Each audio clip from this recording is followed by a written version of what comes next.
Well, welcome everyone. Welcome to the new faces as well today. So, as in Policy Committee, was it 14th of December today? Big welcome to everyone. Last meeting before Christmas. We've got a couple of biggish items on the agenda there. We've got a couple of questions. So, we'll just start off. Usual housekeeping. Can everyone put their phones on silent? Just a reminder. I think I've just done mine. I'm just going to check. Yes. Our fire alarms, we're not expecting a fire alarm. If a fire alarm goes off, it's because there's a fire. Let's all get out. If you don't know where you're going, follow someone else will know. That's pretty well how it works.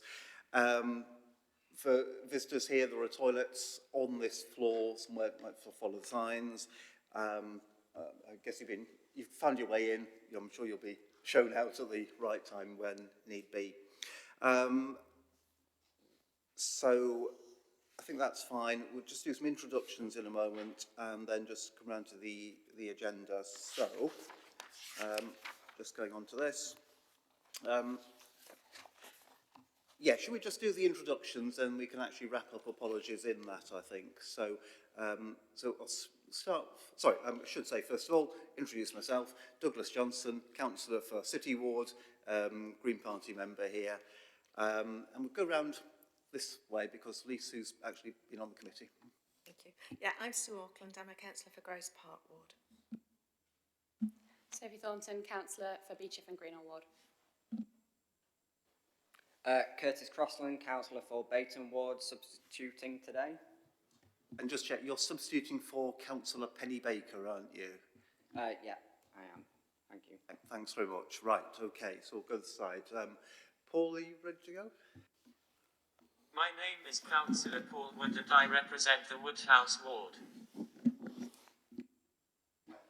Morning, Councillor Denise Fox for Bailey Ward. From Belbin, Councillor for Firth Park Ward. Minesh Parrott, councillor for Crooks and Cross Pools, substitute for Ben Curran. For Ben Curran. Right, thanks very much. So we've got apologies noted from Councillor Curran, Councillor Baker, and also Councillor Haby, who's isn't here either. So apologies there. Okay, so we've got that's I think covers everything there, doesn't it? We've got item on exclusions of press and public, and I've got a note there is something, but I don't think there's anything that should be kept from the public today. Is there? Am I missing anything here, Rachel? No. Right. So you've got the document pack there. And can I just check with everyone? You should have a chunky size of papers, also available electronically, but there's also a separate paper that's come around about the capital financing thing. Just check that everyone's got that. You don't have a paper. Do you have any spare paper copies? Yeah. Thanks, Rachel. Just want to make sure that everyone's got that. They have been emailed round, I'm sure, but yeah, it's very easy to miss those things. Okay, thanks. So I think we're now on to declarations of interest. Item 4 on the. I'm not expecting any, but does anyone have any declarations of interest? Not seeing any, so let's treat that as none. Being asked to approve the minutes of the previous meeting, so everyone will find those on page 11 of the papers. Has anyone got anything they need to flag up, or can we approve these as a correct record? I'm assuming that everyone's checked them. Councillor Belbin. I'm fine with the minutes. I did want to ask a question related to them. Shall I do that now? Yes. Is it a question about sort of the accuracy of or an action? No, it's just a follow-up. Just ask the question then, yeah. It was just around the public questions around the Gleedless Valley development. Right. When there was a question around apprenticeships, and I know the answer was around the citywide apprenticeship programme. And I just wondered, given that, Gleedless Valley is an area where it would be great to generate new jobs and to get people onto those apprenticeships, can we do a piece of work just to promote those apprenticeships, particularly in Gleedless Valley? Because it would be great to have people saying you can work on your own future homes and develop that kind of local apprenticeships there as well as part of the citywide programme. Okay, thanks. Perhaps don't need to ask you to respond now because, I mean, it's a good question, probably a good one we can sort of follow up outside the meeting, but yeah, it's always good to just check on progress with apprenticeships. So yeah, thanks for the reminder on that. Before we know, in terms of the accuracy of the minutes, is everyone happy to approve those? Can I, sorry, any inaccuracies? Fran? Sorry, one further question was on is the answer to the question about the homes being brought up to the decent home standard and EPCC. Is that accurate? Is that what the response was, that we're not going to bring them to EPCC? Sorry. Let me to confirm. Yeah, Janet, if you could do that, but it doesn't, oh, sorry, yeah, do you want to explain? Because it does appear to say that. For council properties, we've got just over 6,000 properties, nearly 7,000 properties that need to be brought up to EPCC. And we've made provision in the housing investment programme to do that, alongside obviously grants from government that we can attract. We're doing a piece of work of what it would take to get all then council properties, because then all council properties will be at EPCC. And then what it would take to get all council properties from EPCC to net zero. There is presently no funding in the housing investment for that, but one of the things that we want to do is bring to committee to see the scale of that challenge, but also how that could be resourced and managed over a period of time. Thank you. Right, so just to check on that, can I just check, Fran, are we checking the accuracy of this? So it says the plans for Gleaders Valley, not to bring all homes to net zero, which don't say, comma, existing homes to EPCC. That, just check, we're not doing that, is that because the master plan doesn't cover all homes in Gleaders Valley? Yes, that would make it consistent with with existing council homes, and we will go beyond that if we can access external funding. On the new build will meet the current building regulations, which is a higher EPC standard for those homes. So just check, so the minutes are accurate here. Yeah, okay, all right, that's fine. Didn't really want to get into a question and answer session on this, but if it, yeah, I'm sure it is. So as it's your first time here and you're welcome, then go on, Mish. Thank you, Douglas. Thank you, Chair. I think there is a question of the accuracy of the answer, because the question specifically is about the standards of council housing, not all housing. So the answer does say we're not bringing existing homes to EPCC. So I think that needs to be updated, because we are bringing council houses in Cleveland up to EPCC. So I think there is a need to adjust the minutes accordingly. Okay, so record of the meeting rather than the accuracy of the points underlying that. I think that's right. I think that is the point about this is the question that was put and the answer that was given. I think it has been helpful to flesh out that extra bit there, and as you'll see, there's a bit of balancing of aims and reality. But yeah, I think the aims are going in the right direction, aren't they? And that's what's been noted. This is an accurate record of the meeting, I think, isn't it? I think that's the conclusion we can all come to. Okay, all right. Let's park that. Can we accept the minutes as a whole are an accurate record for last meeting? Yep.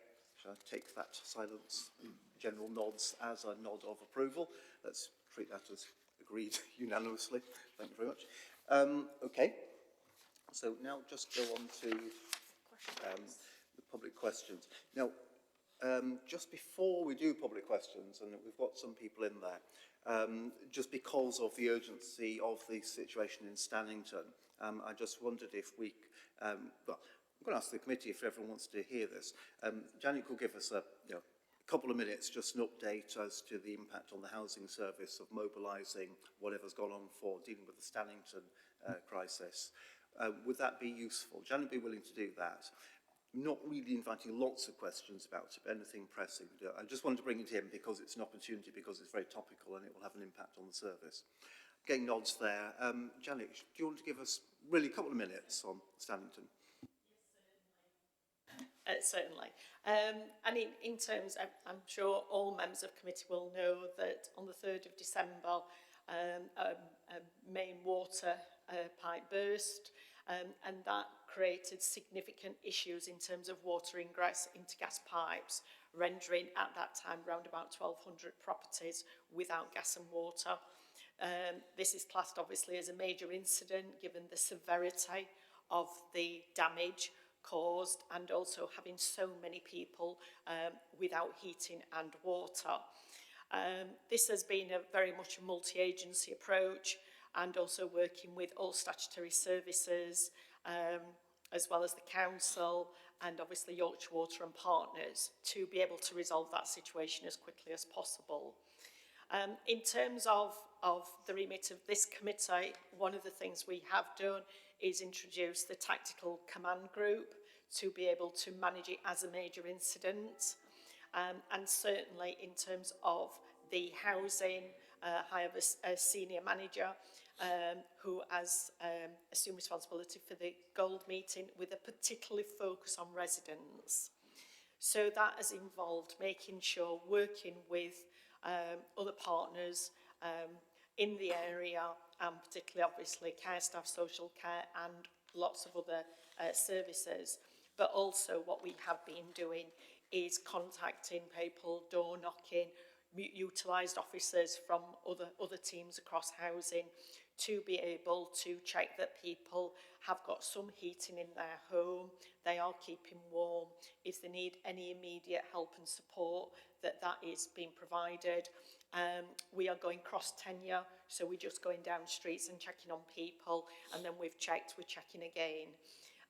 This has gone on for a fair amount of time now. It's incredibly cold, as we all know, but our priority is the safety of residents and making sure they have got heating, they are looking after themselves, and if they need any emergency response or if we need to do any emergency relocating people due to any health concerns. So very much working across all statutory agencies, but it was necessary for me to deploy a head of service in that area to really support the operations regarding on checking on residents and also coordinating that response with other key services from the council, the health and other statutory partners. But most importantly, working with the community and also utilising any resources in that community to support residents. I have to say it's been a fantastic joint effort in terms of pulling that together at such short notice, and I think any resource that is required obviously to support that community has been put in place. Thank you. Thank you very much. It's a really clear and succinct update and just indicates the scale of and the urgency of the operation. So that's it. Wasn't really intending to open this up to questions and things, but if there's anything burning there. I mean, if not, I think, wonder if we can put something on record about some thanks for the service there. Sophie, did you have something you really wanted to ask there? Yeah, if that's all right, I'll keep it short. Thank you for for this, and for everyone that's been working really hard on this. I know that it's obviously been very challenging. Just wanting to confirm, is everyone that we know that's been affected by this, do we know that they're back online? Obviously, the Yorkshire Water very much promised Tuesday and then Wednesday, and that slipped. So, wondering how you know that. And in terms of those that might need to be relocated due to health issues, have many been affected by this? How many have been affected by that? And what's the timeline for these people to get back to their homes? Certainly, the plan has been, obviously during the course of this week, obviously to try and get as many people back online as possible. We can provide an update and a record of that for the minutes for you. And in terms of the numbers of people, we've had a mixture of things happening, is particularly people who have family elsewhere have obviously been taking the opportunity to just move, until it's restored. Our housing solution teams and the neighbourhood teams have been working flat out, actually, if people needed to be placed anywhere temporarily. The numbers have been very, very small, but what we can do is provide an update in terms of the numbers of any relocations that's taken place. But most of that has been where family and friends have invited people into their homes to stay until heating has been restored. But we do have very vulnerable people in that area. We have, residential schemes as well as our own sheltered schemes. And our priority is to make sure that people have what they need just to keep warm and keep well during this unfortunate period. Thank you. Thanks very much, Jane and Sophie. To be fair, yeah, let's have one question from Councillor Parrott too. Thank you, Chair, and thank you, Janet. And I'll try to be very brief. I should probably declare an interest that I work for Olivia Blake, so I've been based in the emergency hub at Lomas Hall for most of the week. I know there was a separate fault with a separate burst water main on the night of the 12th, which knocked hot water and heating out of 40 properties on Deer Park. The SCC comms team said that that was our fault, not Yorkshire Water's. I wondered if we can get more detail on that. Yes, of course, that was a separate incident, and our repair service have been working flat out to resolve that situation. We are hopeful that that's nearing resolved. Unfortunately, these things happen from time to time, but the repair service have done an excellent job on getting that very quickly back online for residents, and also within the wider, incident in Stannington. We've deployed all available gas engineers out there to be able to support residents as well. So we've got lots of presence from the repair service out at Stannington at the moment. Thank you. Yeah, haven't been on the ground. It's really seen a great effort. Great to hear that it is a separate incident as well. Yeah, well, thank you. That's a good point. So I think it is fair that just we record formally as a committee, just recognise the massive mobilisation there, the speed at which has been done, the degree of coordination, and say thanks to everyone who've been freezing their fingertips off in the last few days, because it's been pretty grim if you've been there, living in Stannington with your heating cut off. It's also been pretty grim if you've been working out there long hours. So are we all happy if we just record a sort of vote of thanks to everyone who's helped out from the housing service on this matter? Right, thank you. That's got some nods there. Sorry, just to pick up one point.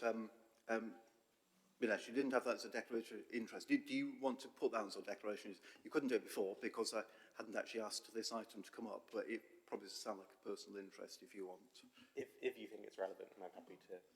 Yeah, I think it's formally your choice, but yeah, do you want it on the record just for? Yeah, I'm happy to put on the record that I work for Olivia Blake MP in my day job. Right, thanks. That's probably sensible just to clear into it. You okay with that? So if you can note that on item 4, that's great. Just for the formalities then. Right, thank you for those very useful update. Should we go to the public questions? So morning to people over here. So I think we've got, we're looking at 2 questions, one from Seb and then followed by one from Joe. So Seb, do you want to come to, where are we putting people? Do you want to come to this corner here and we can get the mic on and then you can just come and ask your question there. So we've got a note of your question. I think you're asking on behalf of Acorn, aren't you, rather than just yourself. That's great. So if you press the button there until the red light comes on and ask the question you like, and I will try and give you as good a reply as we can.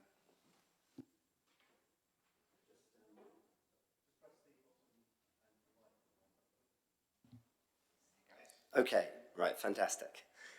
Okay, yeah, so I'm here representing Acorn Sheffield.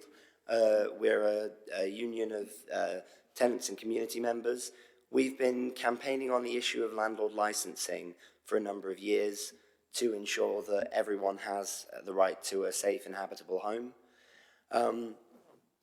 We're aware that the local authorities have the power to introduce selective licensing schemes for landlords that cover up to 20% of their the area of that local authority or 20% of the privately rented homes in that area. Now, in February of last year, so 2021, we had a meeting with the then member for housing of the council, Paul Wood, who told us that the council were committed to expanding landlord licensing in Sheffield and said that they were looking at several neighbourhoods as candidates for new schemes to be introduced.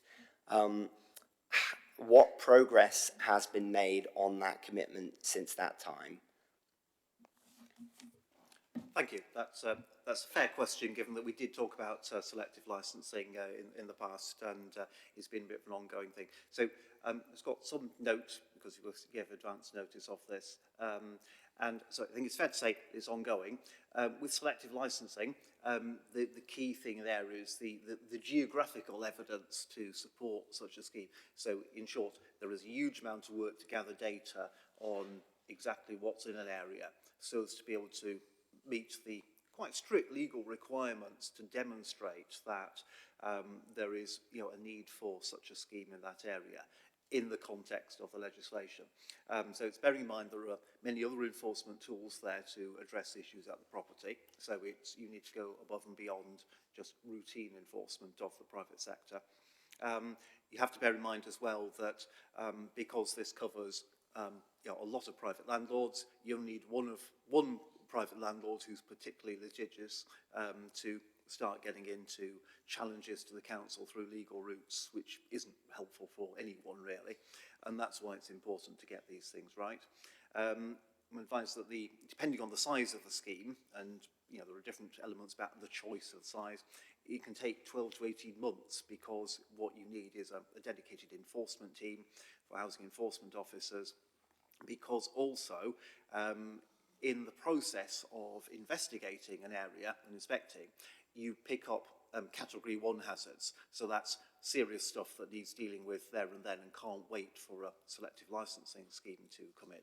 So what that means in short is it's a big job, a seriously big job that needs a whole set of staff. And once again, we come back to the position of, the chronic under-resourcing of local authorities to do just this sort of work that's desperately needed. So I think it's fair to say, the note we've got is that, working on areas where a selective licence scheme should be considered, currently analysing the recent private sector stock condition survey data, and it is important to analyse this. Just to round off, what you'll see in the agenda papers, you'll see a copy of a letter that this council has sent to the Secretary of State. So obviously, damp and mould is in the news now. The government's woken up to the fact that there is a lot of actions needed on it. They've written to us and all other local authorities to ask us what we're doing, and so we've told them. You'll find a copy of that letter in the papers there. It's publicly available, but in that we reference the fact that we can do a lot in Sheffield if we have the resources to back that up, and of course that is always a limiting factor there. So that's a long-winded way of saying the job in hand. But thanks for the question, because it's a good one, and let's keep tabs on this. Thank you very much. Yeah, if you're happy to see it over there, and then we'll let Joe have a go. Joe, come over here and have the seat that Seb's been keeping warm.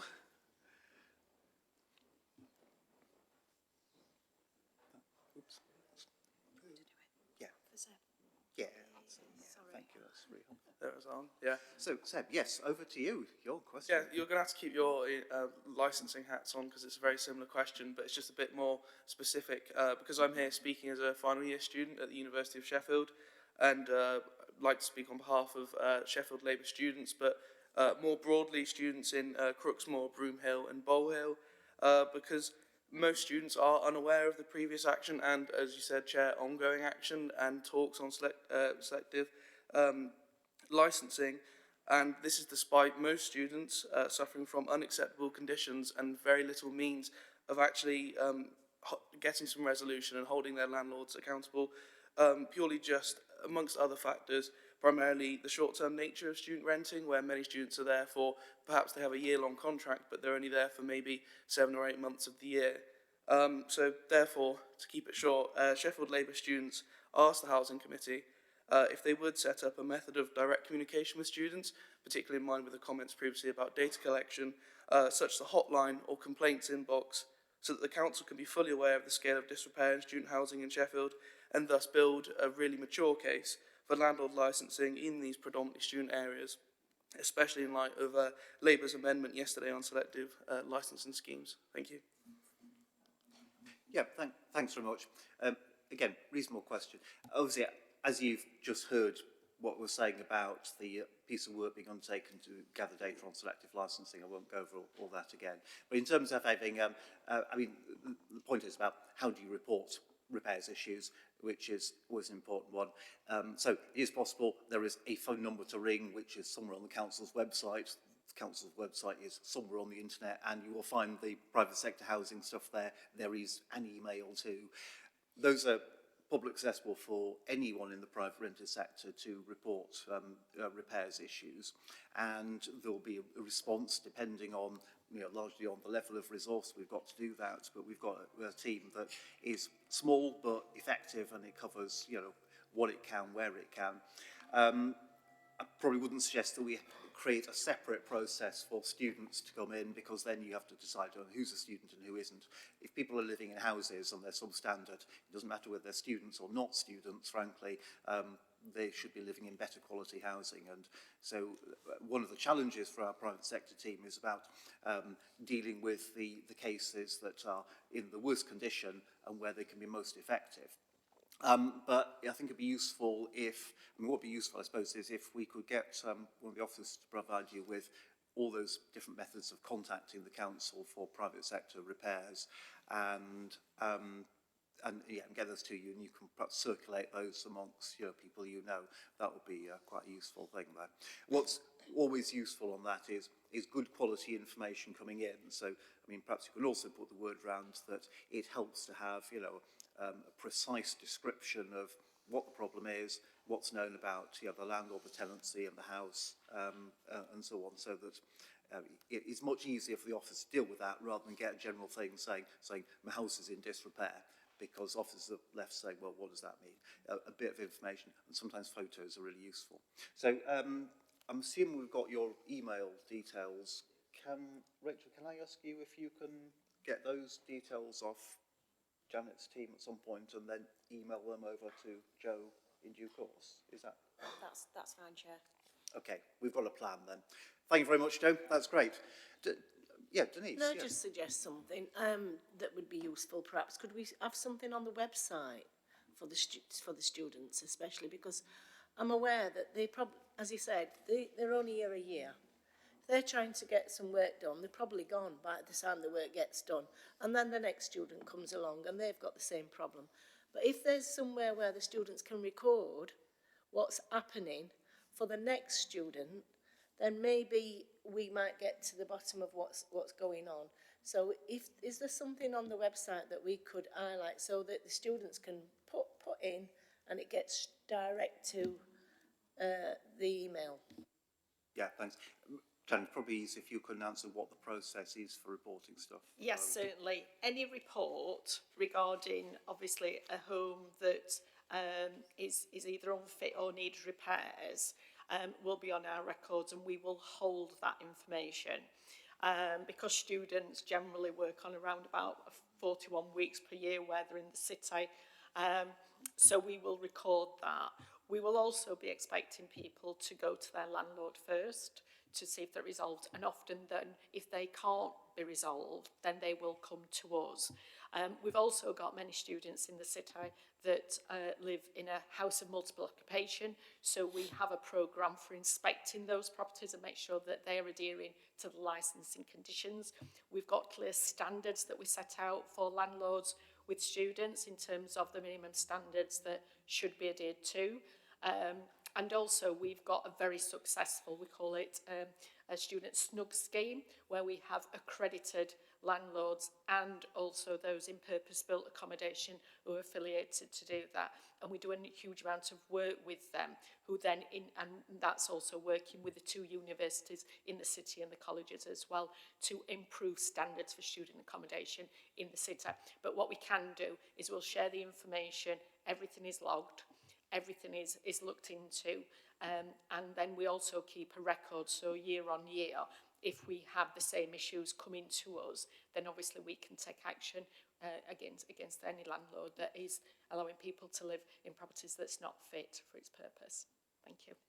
Thanks. That's I think it's about collating the evidence as well. That's, yeah. Soon as it's reported to us, we will collate, triage information and also have a record of and pull together maybe even previous years' complaints about the conditions of a certain property, so that information won't be lost. But I would encourage any student that is not happy with their accommodation, cannot get issues resolved, to actually use our dedicated email address and report that into the private sector housing team. Thank you. Right, again, thanks. You're okay with that? So, Thank you. Good one from Councillor Fox. To be fair, let's just let Councillor Thornton have I just wanted to follow up on that, on what Denise was saying as well. At the last Task and Finish group where we discussed this, and discussed generally that there is a lack of tenant voice, and the Rhode Island Council very strongly believe that we need to improve the rights of tenants to speak up when their landlord's been good and bad as well. We've brought up, as you're saying on the website as well, Denise, having different mechanisms for students and young people and tenants across the city that are in private sector housing to be able to come and actually, you can review literally anything else other than your landlord in this country, and I think that's very wrong. And we did take that away at the last Task and Finish group, and Catherine did say that it was a good idea. I'd like to see that go forward and actually chase that and see, can we get this as a tangible action, as something that or it doesn't have to be literally a direct review your landlord scheme, but I think something going forward on that, in a similar vein, if that's not feasible, is really highly important, because we do need to be able to highlight when landlords have been good and bad. It'll help with our lack of data that we have in the private sector as well.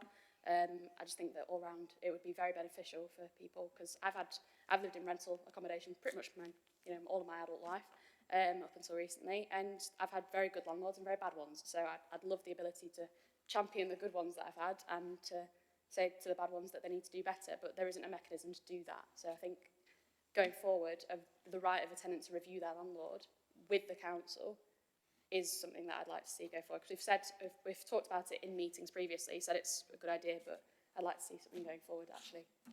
Oh, okay. I mean, that's okay. I think it's fair to say, take that as a good point.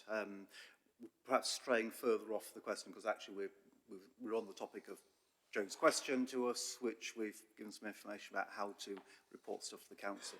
So I just wonder if we can just draw that in and then move on to the other items there. But there's some good things there, and hopefully we can feed that into the housing strategy work that's going on with the Task and Finish group. Is it okay if we just move that on there?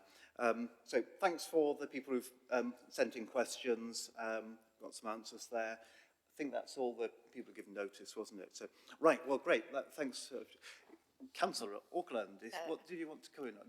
You want to reopen this discussion? No, it's right. a totally separate matter. And I do apologise, but rather belatedly, I think I should declare an interest. And it's a slightly unusual one, but I act as a trustee for a minor in regard to a private rented property. So I am indirectly a landlord, but I don't benefit in any way financially from it. And I think there are items coming up that it might refer to, so I thought I'd better mention it. Thanks, that's very, very sensible. It sounds like a personal interest.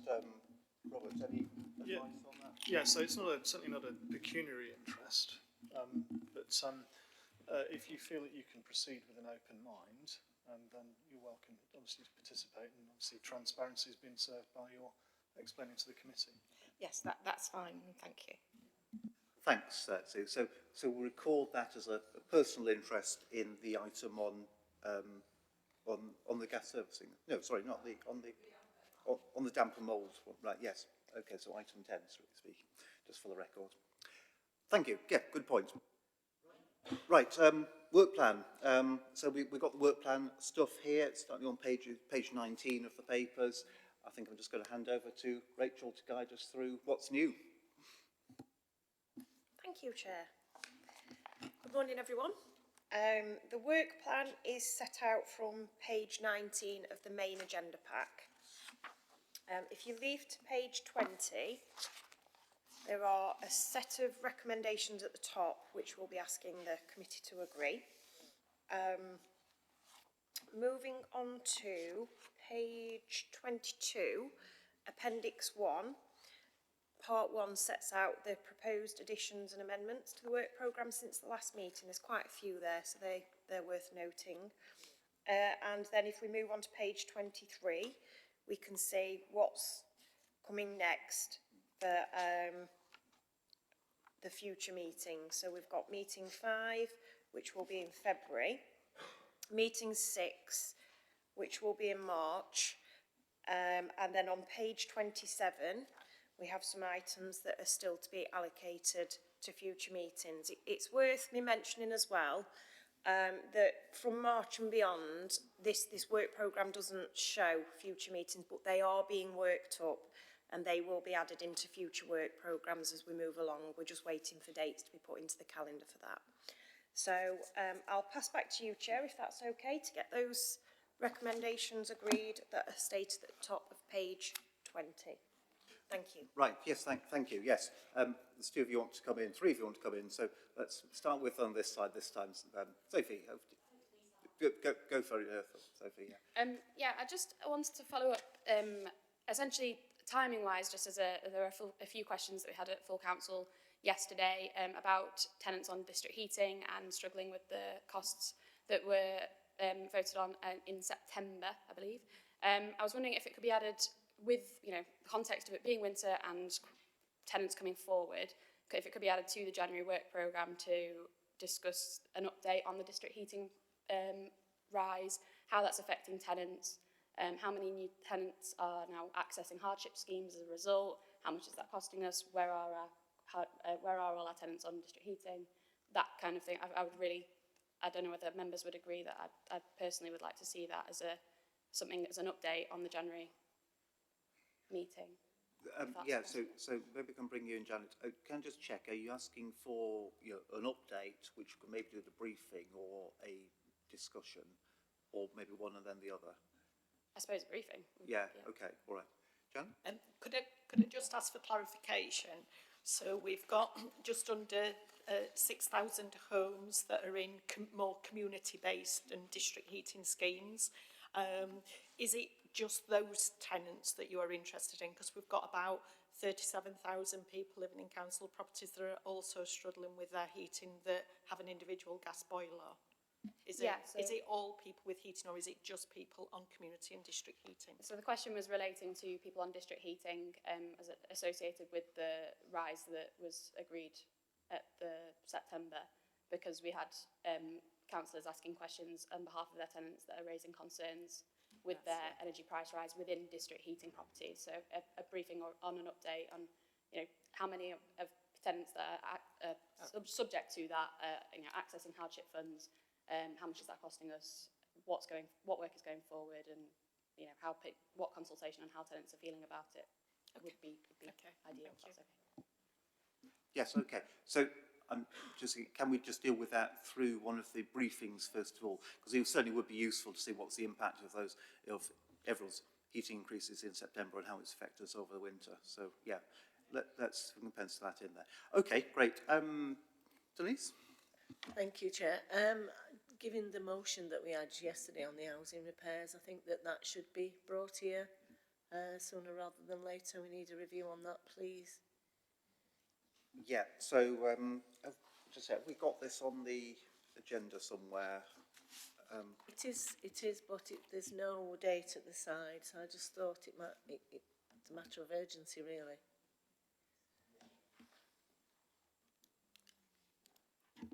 Right, so the question is what we do on that. Thinking this through, Denise, do we want a sort of briefing update first of all, and then? So the question is, what's the policy issue to discuss, or is it about understanding where we are, which might be more of a briefing thing to fit? Yeah, I think that we need an understanding on where we are with the repairs and what is there any issues? Why aren't we not tackling them where we can, etc. Okay, so I'm thinking maybe we should get this scheduled into. I'm thinking about timing of briefings really, because linked with the item on damp and mould, which we'll come on to, there's a programme of work with some fixed dates that the officers are working to, aren't there? So there's more information to be sent in government by mid-January. So I wonder if, would it be sensible then, I'm looking at you, Janet, to see if that piece of work is done and then is reported to the committee, because there'll be a sort of formal response then, that would fit into the February meeting, so on 2nd of February, which is actually our next meeting. So the information could be provided there as a report, a bit like we've done with this one today, but then will give us some space for discussion of that. And we can perhaps use some time at one of the pre-agenda meetings to flesh out how much of an issue we ought to discuss. Do you think that'll be a way forward? I'm just going to bring in Bob. Yeah.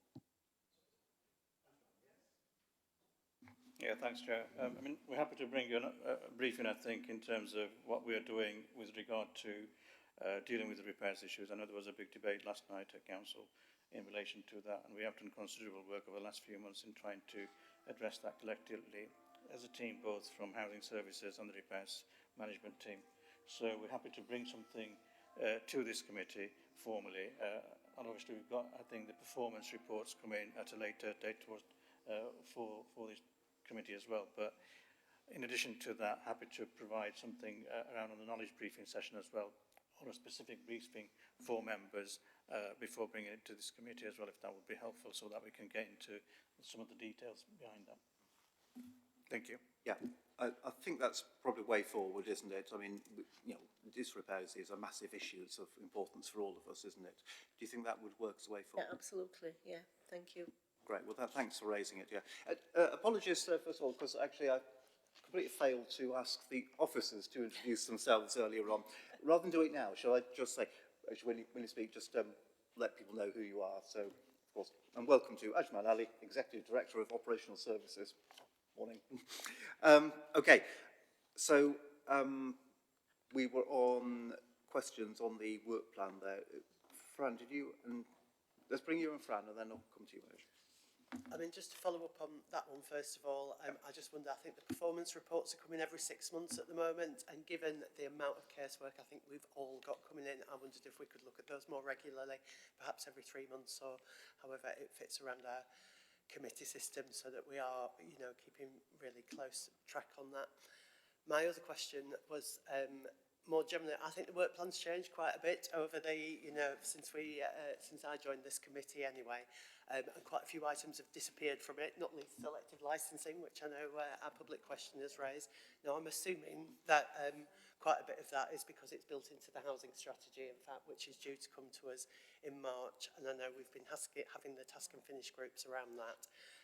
It does strike me there is a lot of complexity in that housing strategy, and I just, March seems quite soon for it to come, given that there also needs to be quite wide consultation with partners, with tenants, not to mention our own groups and so on. And I suppose my question is, if we are not in a position to take it in March, because it does feel like there's an awful lot within that, does that pose any potential risks for us, or is that something we could potentially bring back a bit later if we needed to? Yes, it's again a practical question. Janet, what do you think? just very, very quickly. There are now a number of issues regarding damp and mould. We've had lots of questions around selective licensing. We have recently undertaken a private sector stock condition survey, which is headline information regarding the condition of private sector housing. And there is probably a number of issues that are emerging. One of the things that we did have on the work plan was a dedicated report about the regulation of private rented housing in the city, which also included some of the previous work that was requested by Councillor Wood around selective licensing, and also damp and mould, particularly also related to how we are going to address damp and mould in private sector housing in the city. So it may well be that the housing strategy needs a little bit longer to really get underneath in terms of what our priorities are. So if the committee are minded to, what we could do is lift out the private sector housing work and bring that to committee, if that is something that the committee are minded to do, because some of that information is at an advanced stage. Yeah, that seems to be a possible way forward. Nods there.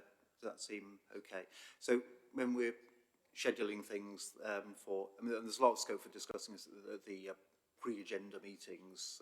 So shall we try and arrange to do it? Do we need to? Can we do it that way rather than do a formal adjustment to the work plan now? Yeah. Okay. That's great. All right. Dinesh, did you have anything separate to add? Yeah. Go on. Thank you, Chair. I mean, two, I think, similar questions. One, yesterday's full council meeting, we also, discussed new selective licensing schemes. I wanted to formally ask if we can schedule that this municipal year so we get an actual. Do you want me to? Sorry, yeah, just with another issue, yes. I'm very sorry. Do I need to hear that, or does Janet need to hear it? Do you want to say it again? Apologies from me. Just say it again. Sorry. No, it's fine. I wanted to see if we could bring forward yesterday's motion about adopting selective licensing schemes and add that to the work programme for March's meeting. Secondly, similar to Fran, I had questions about the housing strategy. Obviously, I'm a sub, so I haven't seen all of the papers, but I know there's a task and finish group. I know there's in meeting 6 in the work programme, there's a plan to approve the final housing strategy. I haven't seen any specific plans for public participation and engagement. Considering the importance of a housing strategy for everyone in the city, I wanted to know what kind of public engagement is planned. The public engagement toolkit makes reference to public calls for evidence and citizen assembly style events. Do we have any plans for that? I know there are lots of interested parties in this, including in the room, who I'm sure would consider putting in public evidence.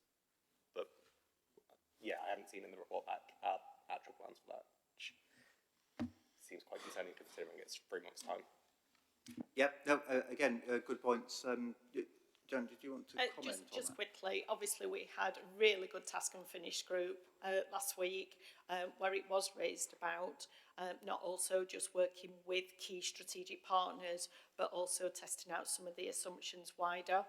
And I think at that meeting, they did ask myself and officers if we could revisit the timeline for the strategy to allow a little bit more time. So I think valid point made. And I think in terms of reviewing that timeline, we can consider about how we reach out to the wider communities in the city to make sure we capture the priorities. And the housing strategy is about the key priorities. The delivery plans come as part of those junior strategies in terms of how we're going to deliver on those priorities as that.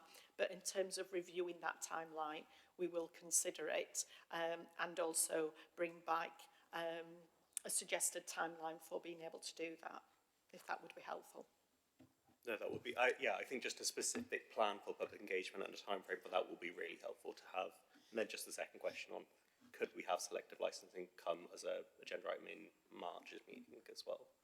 I would be bringing that alongside the private rented housing strategy work that we are undertaking as part of the item. I think if we use that March committee slot, would that be helpful? But it will be looking at all aspects of how regulatory of the private sector, including damp and mould and everything else that goes with that. And that also includes selective licensing and our approach in the city.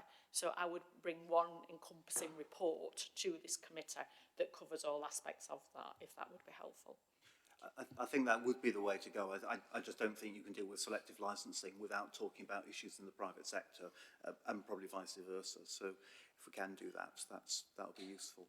It's given a bit of steer and some good points about we'll check where we are with the task and finish group looking at the housing strategy and make sure that we've got as good a mechanism we have for engaging with other people, which might not necessarily be a full formal public consultation, but there are people out there who we know things, and it would do no harm to have their views. So, okay, all right. So, on to the work plan. Sorry, yes, go on. When you say it might not be a formal, in our report packs, we do have a very detailed public engagement toolkit. I think we shouldn't shy away from the fact that public engagement should be at the heart of everything we do. I think it should be a formal commitment and a formal time frame for public engagement as a minimum. Co-creation should ideally be what we're working towards, including in strategies. I think that's absolutely right, and I think it's fair to I think it's a fair point, and actually I think it applies to all committees because we have the same report that comes to all committees. That is the bit that we always gloss over about the toolkit for public engagement, which I think we have all agreed to in principle. In practice, there's the practical difficulties about officer time and resource to do that level of engagement, which is something that we know as a whole council, there's always so much more that needs to be done on that. So it's probably a bigger issue than just this committee, isn't it? But yeah, it's one that we need to be mindful of and make sure we do what we can with it. So that's me being very careful to avoid making any promises that I can't deliver. Okay, we do need to deal with the recommendations on the work plan formally. I think that's been useful discussion about where the sort of general steer is going, and I think, Janet, you've really got some pointers there. I think we can approve the work plan, can't we, without formal amendment to it, and so can we just look at the recommendations on page 20 and formally agree those, kind of sort of vague nods around the room, everyone happy with that? Shall we treat that as agreed unanimously and go from there? Okay, and then we can get onto the substantial items, so thank you for that.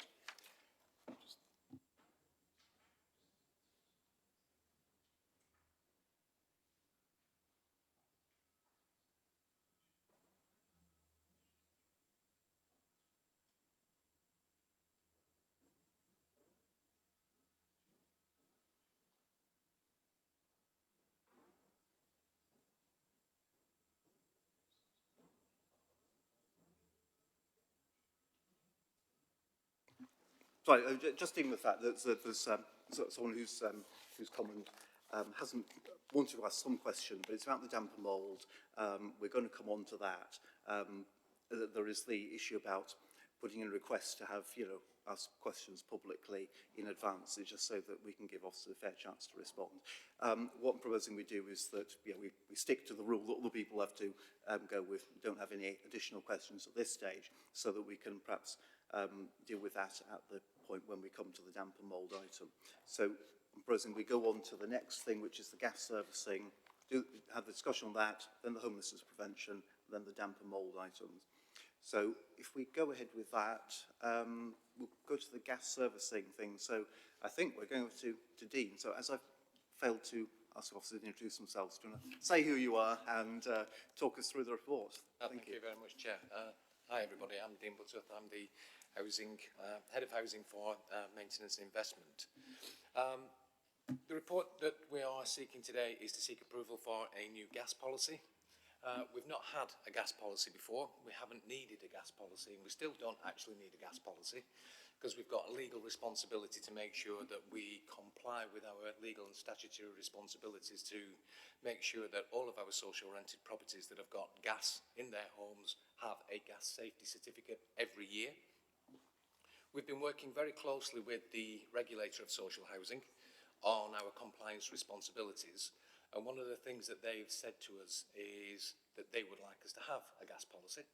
So to set out very clearly what our approach is in dealing with our compliance responsibilities within that area. One of the things that we are looking to achieve is, and again, the regulator and statutory responsibility says that we should be at 100% compliance with all of our properties having a gas safety certificate. And again, it's a very topical subject, this, because if you've been watching the news and the gas explosion in Jersey recently, the impacts that that can have if we are not gas safe. At this moment in time, we probably have about 400 properties that don't have a valid gas certificate. And all of those 400 are because of no access. We have attempted on numerous occasions to gain access to those properties, but for various reasons we've not been able to. The policy sets out how we are going to address those, and it's not a one-size-fits-all in terms of how we can get into those properties. Of the outstanding 400 properties that we've got, probably 100 of those are because of vulnerability issues with the household, and we've got to work with a number of agencies to identify how we can get into those properties as quickly as possible to make sure that they are safe, but make sure, again, that we're complying with our equalities obligations on there. But we've probably got about 300 customers who just won't let us in. And those 300 customers are the ones that we've got to look at all of the legal powers that we've got to make sure that we are understanding the risk of each of those individual properties and making sure that we are taking forward the right legal response in those particular cases. So the policy does set out the legal options that we do have, and what we'll do for each of those existing 300 cases and any other case that then doesn't become compliant is doing a triage to see which is the right legal action to take to make sure that we can secure access. Each of the gas servicing visits ends 2 months before the gas safety certificate expires. So that gives us approximately 60 days then to make sure that we can do all of our legal response. We have a challenge as an organisation, and we're working with the court system at the moment because the court system doesn't have enough capacity to deal with all of our court cases that we are trying to put through to make sure we've got access.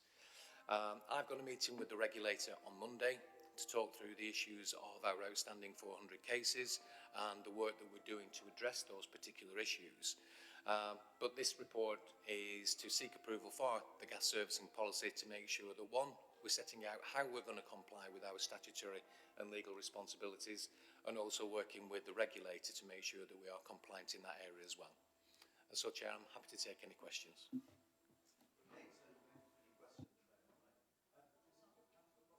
Sorry. Start with Councillor Crossland. Yeah, your question. Thank you, Chair, and thank you for the report. It's good to finally actually get something written down, I think, on this. That's what I took reading it at 11 last night. So I know that having a solid policy with gaining access to properties will hopefully speed things up. And the policy does give clear targets for gas checks as well. Can I check if this committee will be kept up to date on whether we're hitting those targets, not just how many properties haven't had their checks, but where we are with the legality of it all as well, any potential court cases that might be going through. I think the committee needs to be kept up to date on that, and fairly often. Then what will happen if the policy isn't met? Are there any, you said that it's a legal requirement for the council, so what happens if we don't hit that legal requirement? And will it be the frontline repairs team that will be dealing with this as well? We know that there's a considerable backlog with the repairs team, so will that impact the gas checks going forward as well? In relation to performance reporting, we're currently developing a compliance performance report that captures all of our compliance obligations, and that's not just gas, that's electric, asbestos, Legionella, fire safety, and also we're including the damp and mould in that as well, so we can actually collect that data and report it to the council at the appropriate time. So we are collecting that in relation to that. For the gas cases that are currently outstanding, as I noted earlier, that we have no outstanding gas safety visits from our repairs team. So they're up to date in relation to the number of cases that they need to go and see. Again, what has happened there is that those cases are then passed on to my team, who then do the appropriate due diligence work to understand what the issues are in relation to why it's not gas compliant, and then making sure that we're putting the appropriate systems in place to address those. Eventually, yes, the repairs and maintenance team will then hopefully have to go back quite soon after that to actually do a follow-on visit to make sure that we're doing the gas safety certificate. So if we want to get to 100% compliance, they will have a further 400 visits to do within the not too distant future to get us to that particular point. The reality is, out of all of this, we will probably always have approximately 200 cases that are outstanding because of the time that it takes to get those cases into court, to try to get the appropriate outcome that we're looking for in those cases. But there shouldn't be any additional work for our repairs and maintenance colleagues in those particular instances. Just a very quick follow-on from that. You mentioned about the legal performance reporting and that there's work going into putting that together. Do we have a timeline for that, when that might be in action? On the quarterly report. Yeah. That will be picked up on the quarterly report that is presented to committee. But we are working on that at this moment in time, working on that on a monthly basis so that we can fully understand operationally what we need to put in place so we can understand our risk and due diligence. Right, thanks for that, yeah. I guess we've got to be mindful about how the right level of information, isn't it? It's a balance between getting enough information that we actually need and should be looking at, to balance with the amount of time officers spend preparing reports that we often then don't look at. So, yeah, just make sure you get the balance right. That's okay. Thanks for the question, Curtis. Denise, yes. Thank you, Chair. 300 properties that we can't get in, that I'm astounded. I can't believe that we can't get into the properties. Understanding the vulnerability side of it, but that you're saying that there's only 100 that's vulnerable and 300 we can't get in. I mean, what do we do? I mean, I know we've got some legal things behind it, but given the nature of it, we're protecting these tenants, and if they're not letting you in, are they hiding something? It's just mind-boggling, isn't it, that they won't want their gas being checked. So that's just a comment, really. But what I wanted to ask was, what is the 280k for? You said the cost of additional resource will be around 280k. Given that we've got to save money on the HRA, what is that exactly for, please? The additional resource is to make sure that we've got adequate resources in place to pursue these particular cases, because we've got to ensure that as soon as a case becomes non-compliant, that we're actually targeting those particular cases and making sure that we're following the correct action within that. Some of those require additional legal resource to be able to make sure that we're actually progressing those cases at the right point, at the right time. There are a number of teams that are involved in this process, from the repairs and maintenance team, who will do the front-end work in terms of knocking on people's doors to make sure we can get the visits done. But then as soon as that isn't undertaken, we need a resource that says, okay, how do we comply with our equalities responsibilities? How do we work with our adult social care partners? How do we work with our NHS colleagues to understand mental health issues? Because very clearly, as you just alluded to there may be other issues. Very clearly, once we've got in somebody's door and we've identified what those issues are, that also comes with an additional cost. Hoarding is a very clear example. We know across the sector for many customers who will not let us in their property, it's for things like hoarding and because of a mental health issue that sits alongside that. So managing those cases adequately when we find out that that's happening requires an additional resource.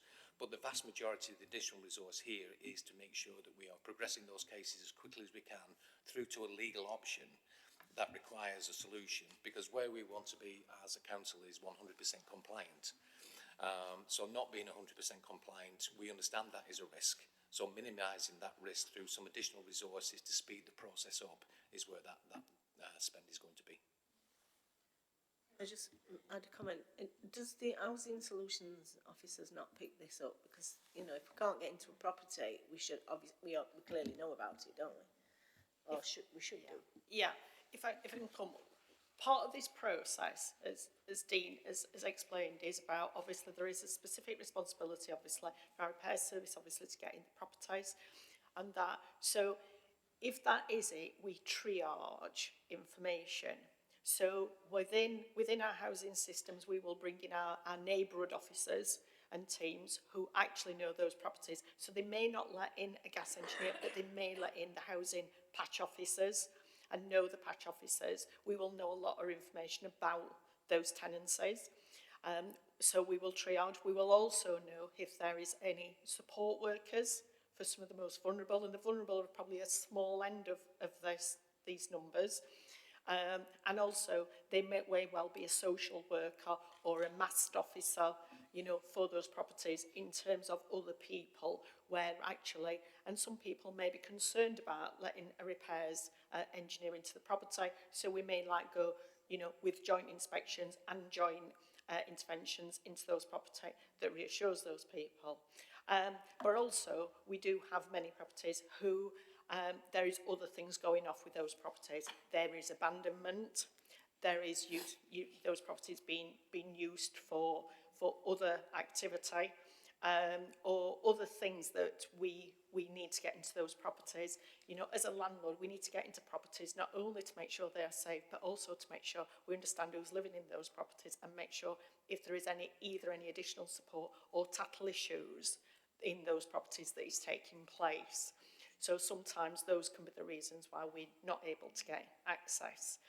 So we will triage, and also, but ultimately, if somebody doesn't let us into those properties, this is a breach of tenancy, and that will result in a notice seeking possession, and also people will lose their homes if we don't comply with the regulator on this. Thank you. Thanks very much. Is that okay, Denise? Yeah, I think some important ones. Just want to come back to that in a moment, but I think Ashwan, Ashwan Ali wanted to come in. Yeah, I was just going to add to the question that was posed about what happens if you don't comply. And one of the things that does happen is that we have to self-refer to the regulator. And indeed, this is one area that we have taken the action to refer ourselves to the regulator.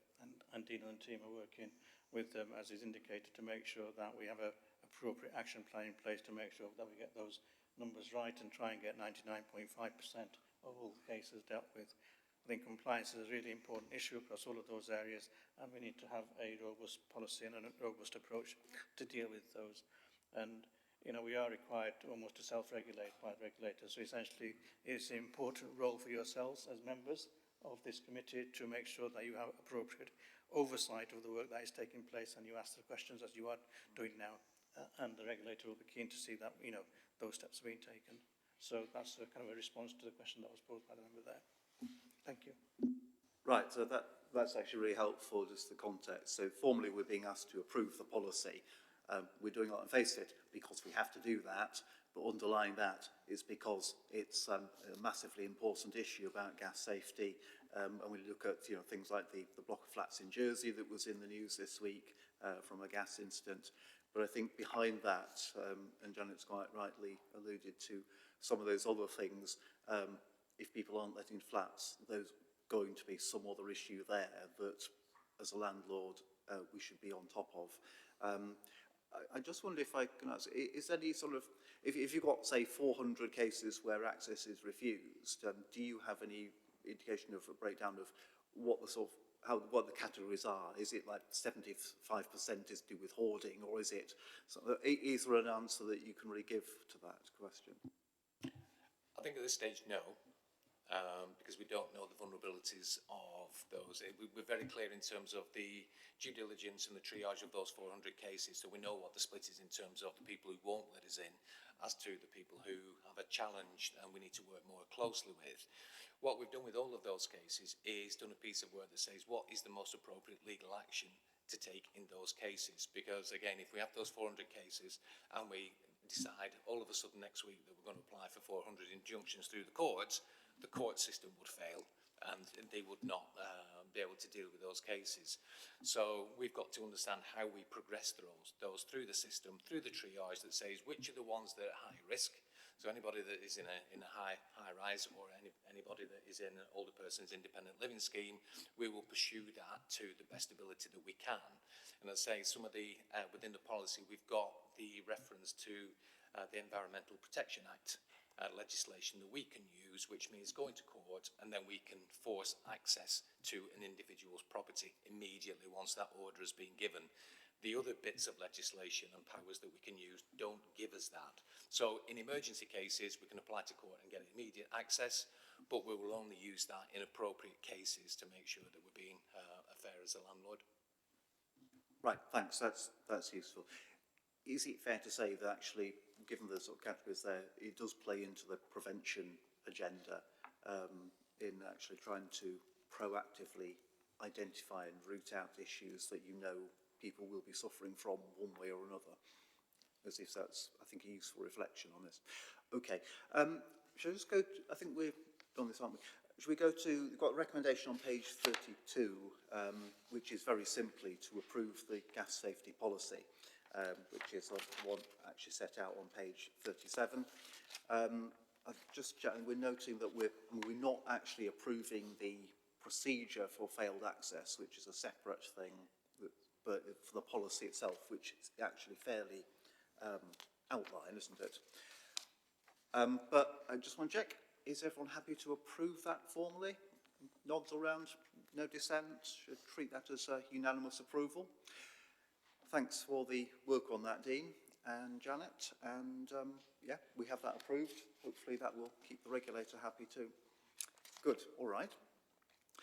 Thank you very much. So we are next due to, yeah, Sue, did you want to propose an alteration? I did. Yes. I think in light of what we've heard about a member of the public who's particularly interested in one item on the agenda, I actually think we should take that item next, so that the member of the public doesn't have to stay throughout the whole meeting.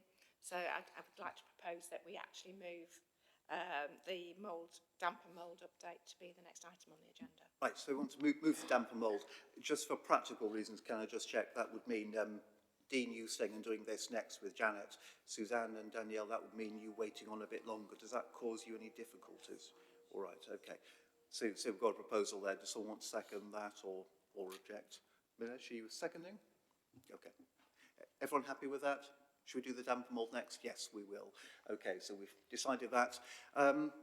Back to you then, Janet. Damp and mould, what page are we on? Page 143. Right, thank you. Following the tragic death of our Ishak, this has obviously brought into sharp focus the quality of homes in the city, and also damp and mould in properties. As you are aware, the Secretary of State for the Department of Levelling Up, Housing and Communities, and the regulator for social housing has written to Sheffield City Council to seek reassurance about how we are fulfilling our legal and regulatory responsibilities in terms of damp and mould, and also with regard to damp and mould in private sector properties as well. So the report that I'm presenting along with Dean Light today is the work that is taking place to identify homes where damp and mould is a specific issue, and also to make sure we are making sure that our tenants are living in a good quality home that meets a decent home standard, but also addresses any specific issues with regard to damp and mould. And we have done, a considerable amount of work and working closely with our repair service and also our tenancy management services to identify properties where we have specific issues. And we've also, which is included in the report, is the cases we presently have. We're also been looking at, the government is very much interested in our private sector housing, as I am, because I think some of the most significant issues that we face in the city are in the private sector, and how we address those standards and damp and mould issues in that, and also working closely with our housing association partners with regarding the condition of their homes and also what their approach is taking place to remove damp and mould within their properties. So in terms of the council housing stock, as set out in 2.3, includes the number of outstanding damp and mould cases that we have. However, they seem particularly low given the size of stock, so they may well be other issues that might not necessarily be damp and mould, but could be other property issues that we need to address too. And also, this is, a significant piece of work for us, but also bringing together not just council housing, but housing association properties and also the private sector properties in terms of our approach for the city to get a city oversight of damp and mould, and also with clear plans in terms of how we're going to address these issues.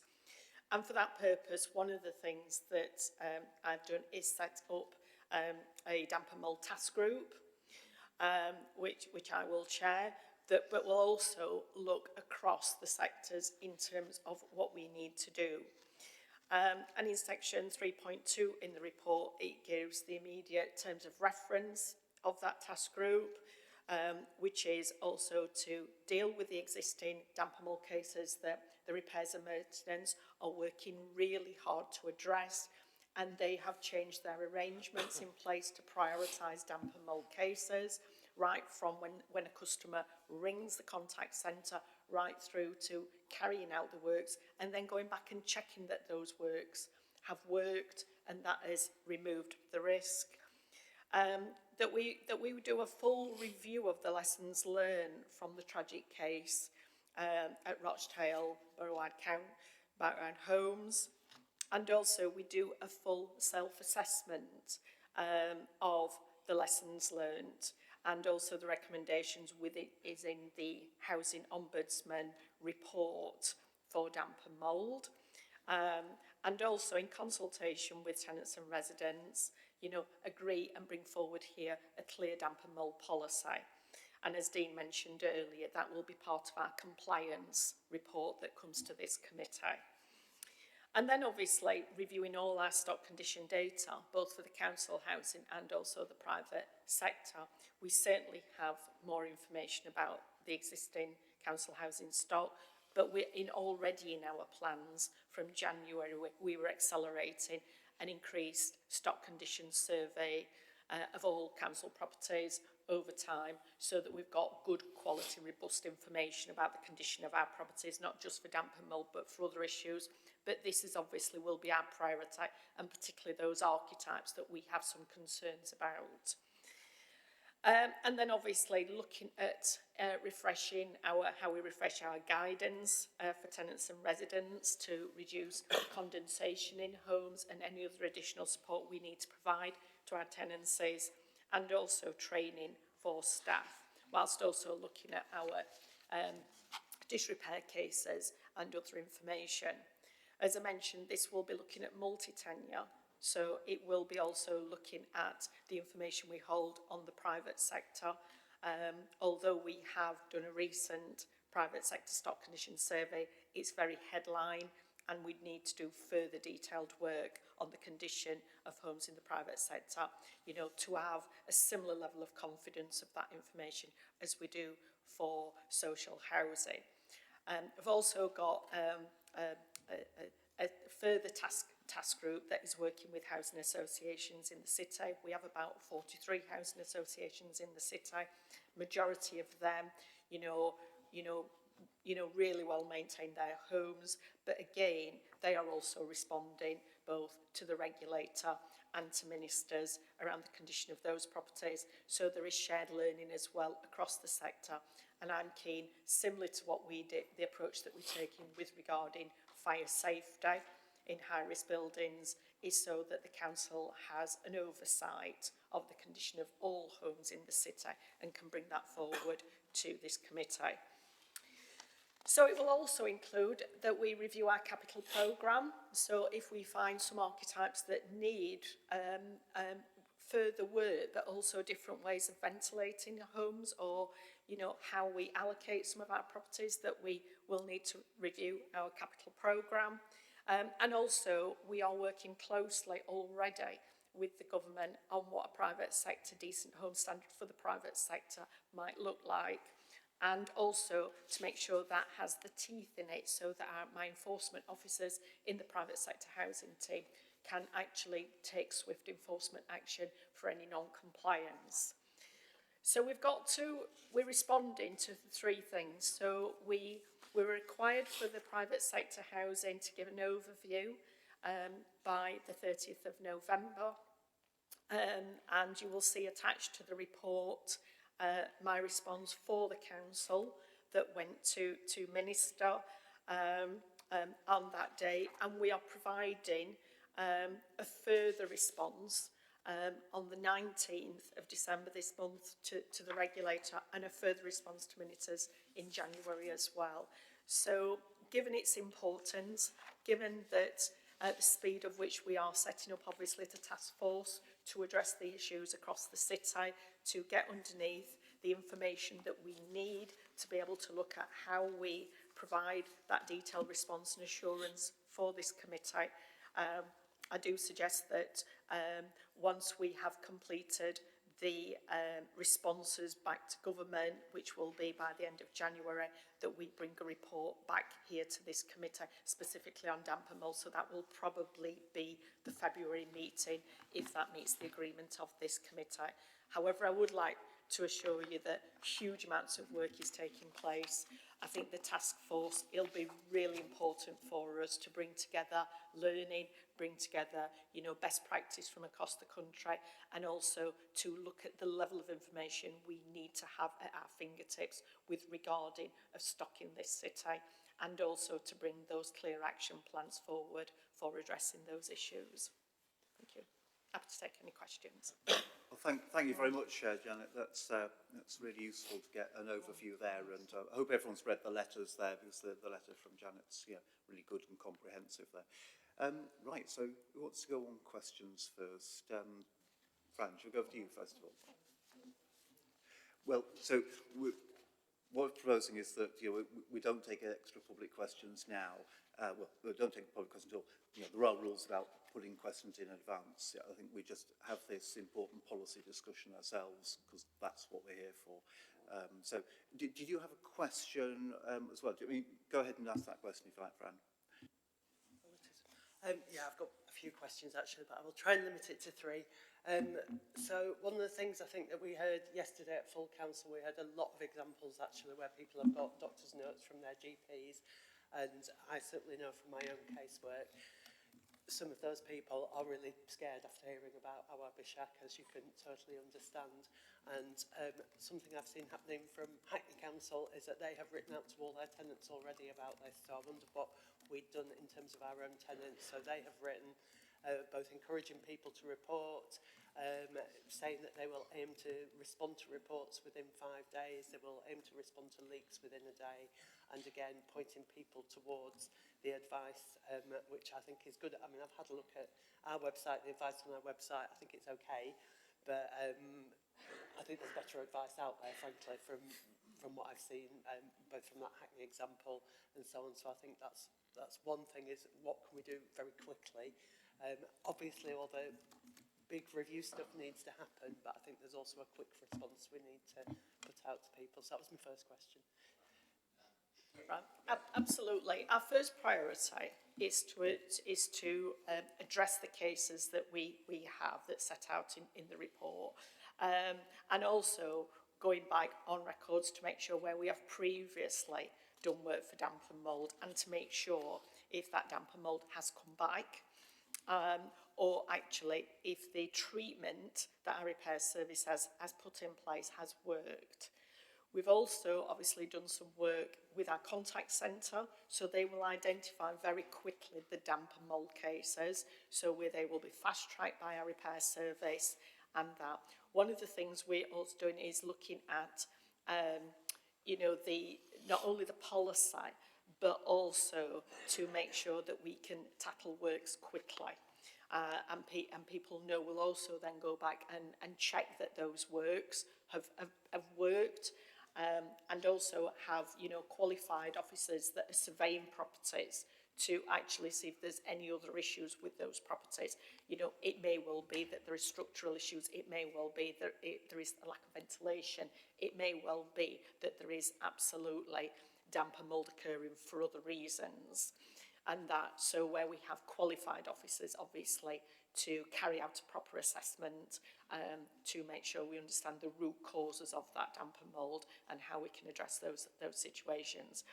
I think we're certainly going to be writing out to tenants, making sure that they know that if they contact the council, the approach that is taking place, that's been agreed.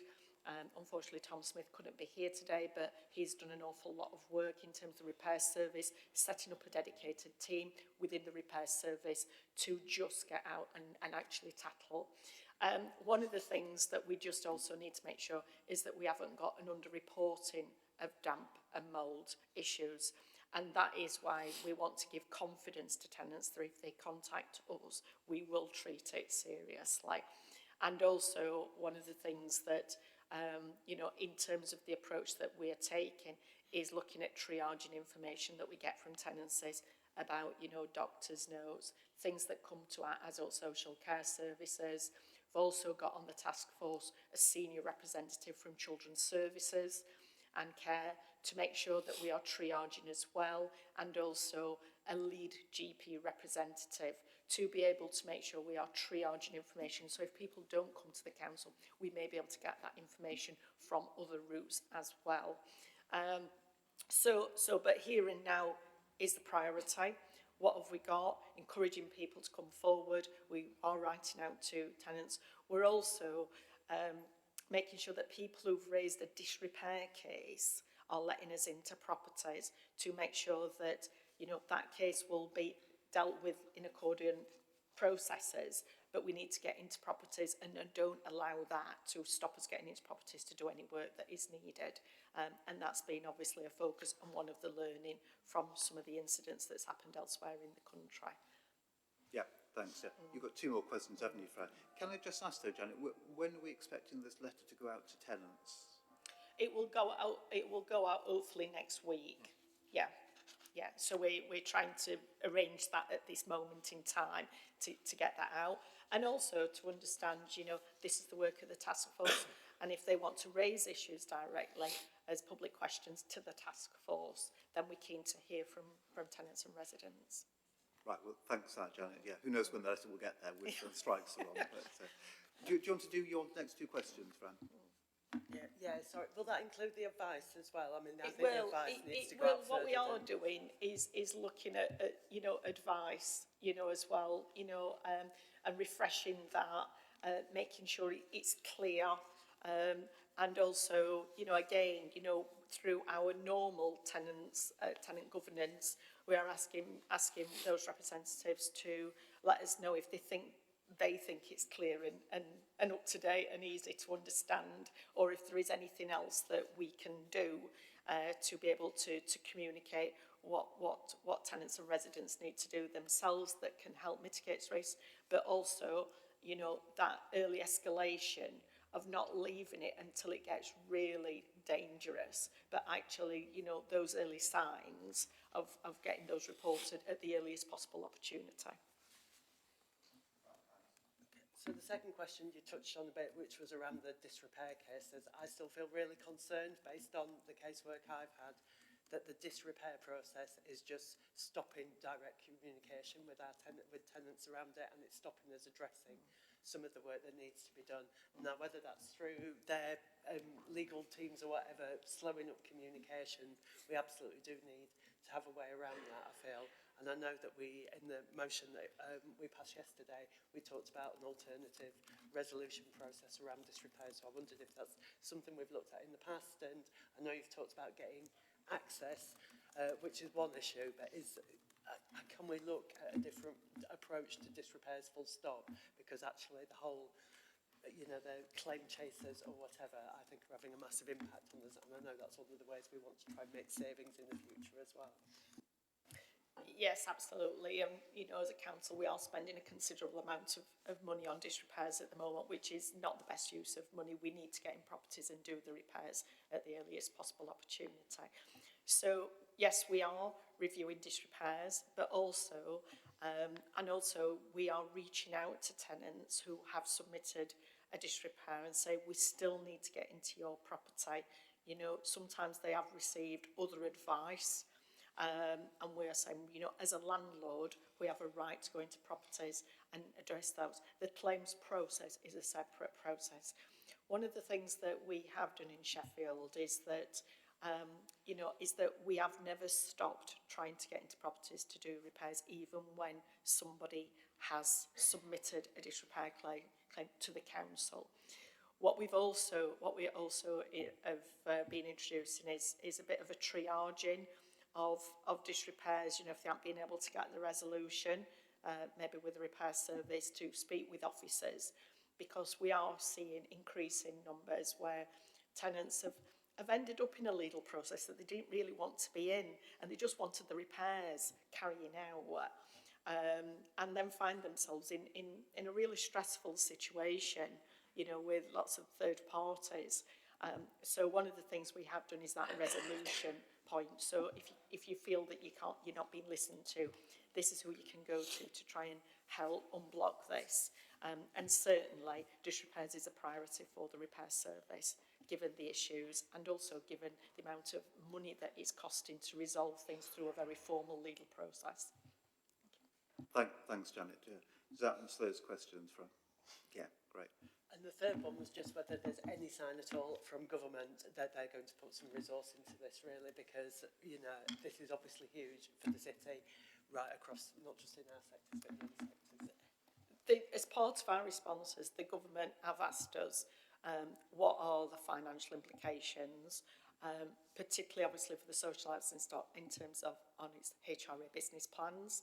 And we're going to have to reconsider, obviously, you know, the provision if we need to in terms of any additional spend, or if we need to bring some capital programme improvements to some archetypes, which is probably likely for the council housing stock. However, on the private sector stock, you will see from the letter that went to Minister is that we are urging them to bring forward the Decent Home Standard for the private sector and if possible, making that mandatory. We have some great landlords in this city, and those landlords are coming forward themselves and saying, you know, they get sort of stigmatised by some of our poorer landlords in the city, which is a save because the majority of landlords in Sheffield are very, very good. But I think what that will do is establish a standard such as the fast-track process for enforcement, but also give the opportunity to get inside every property and maybe charge for some of our services to be able to do that full stock condition survey as part of that work. It is early days with the government. You know, we are providing lots of examples about how we can do things differently. They are really engaging with us, but I haven't seen whether there is going to be any further funding from government to local authorities to address these issues. I think certainly, you know, we have and should be funding damp and mould correctly as part of our HRA business plan. I think that's what it is there for. But I think, you know, given how tight the resources are for the private sector housing service, we are seeking additional resources and support, and we will continue to seek if there is any financial assistance from government to help Sheffield City Council to increase the resources in the private sector, because I think the best way of understanding the scale of the issues is to do comprehensive stock condition survey work in the private sector, private rented sector. Thank you, Johnny. It's obviously a big question about what's the government going to put into this issue, which is right across the country. I think just worth making a point about the Rochdale case. One of the features about what happened in Rochdale is the council there had a policy that where a disrepair claim was brought, they would refuse to do repairs until the whole claim was settled, and they'd use that as a bargaining position. And that's just wrong, and I think we can just say that does not happen in Sheffield. That's just wrong on any count, and yeah, it should never have happened. You know, it doesn't benefit anyone at all. So I think we can hopefully be really clear about that. Yeah, we're not in a Rochdale situation. So, should we go to Councillor Thornton first, and then Councillor Wood, and then we've got time, we'll come back to you, Councillor Parrott. Sophie. Thank you for this report. Obviously, it's very timely and, you know, well received after the tragic case with Bishak. I do have some concerns when I was reading through this, and something that you've just said has raised a concern to me with regards to urgency. The case with Bishak hit the press in around early November, and we still haven't sent out a letter to tenants saying that, you know, we want to deal with this urgently. That's, you know, nearly over a month on as we approach into Christmas. I think the terms of reference for the group include some really great work, and I'm looking forward to seeing it in action. And I don't at all think that this report wasn't well-meaning. Please know that I mean this in the kindest of ways.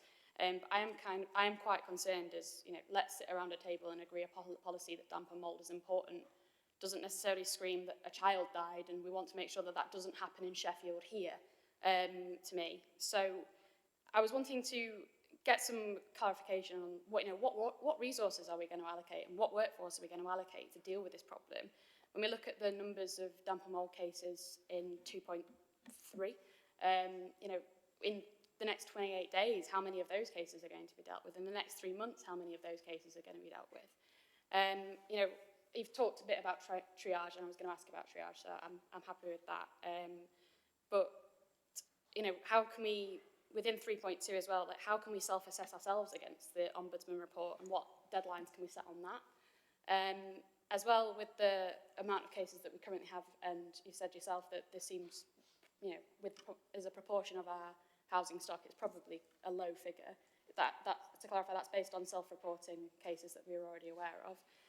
Within the remit of the task force, surely it should be, okay, so once we've dealt with the cases that we know of, how do we roll out the workforce going forward to identify cases across our whole council housing stock? Because there are going to be more than that, and they're going to be for a variety of different reasons. But how do we then, I feel like we need to have some urgency and set some deadlines on this.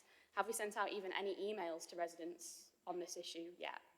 You know, when are we actually going to, I mean, there needs to be some get up and go, and I didn't feel it from this report, where there are some great things, but ultimately, you know, saying that we can phone tenants and tell them that it's all going to be okay and agree a policy that is important, that doesn't scream there's an urgent crisis in our current council housing stock with regards to damp and mould.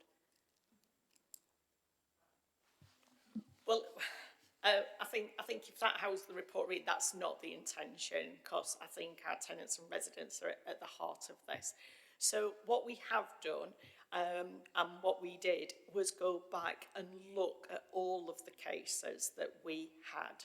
We've also gone and looked at all the archetypes and looked at, you know, if we have the numbers of cases and where are those living, and if we've got specific archetypes, our issues.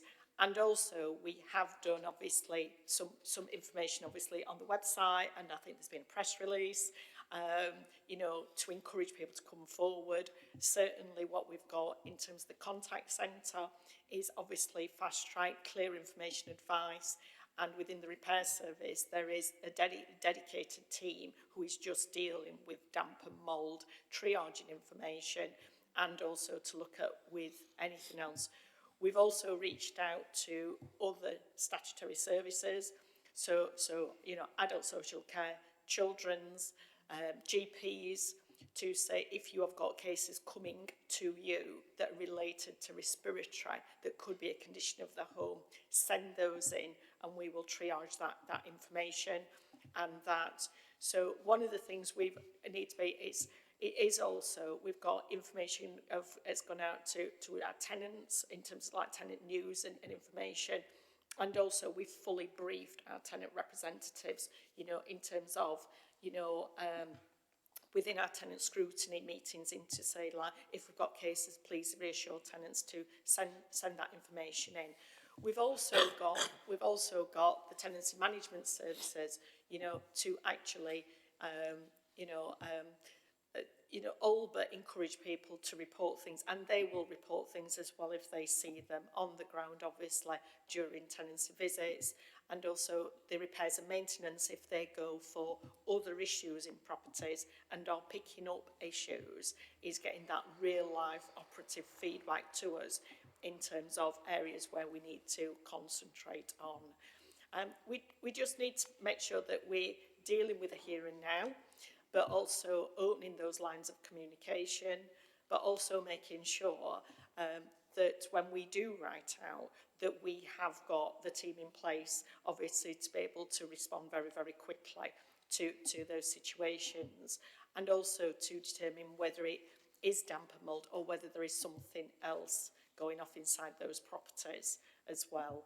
So it is quite a comprehensive piece of work. We have identified the resources that we need, but also part of the task force is also looking very quickly at the lines of communication, and also with other agencies that are supporting people in our properties, and to make sure we've got a planned approach about how we're dealing with those things. We have increased resources and moved resources from the repairs and maintenance service to tackle the urgent priority of damp and mould cases. You know, and we also, you know, if any new cases come up, dealing with those like quickly.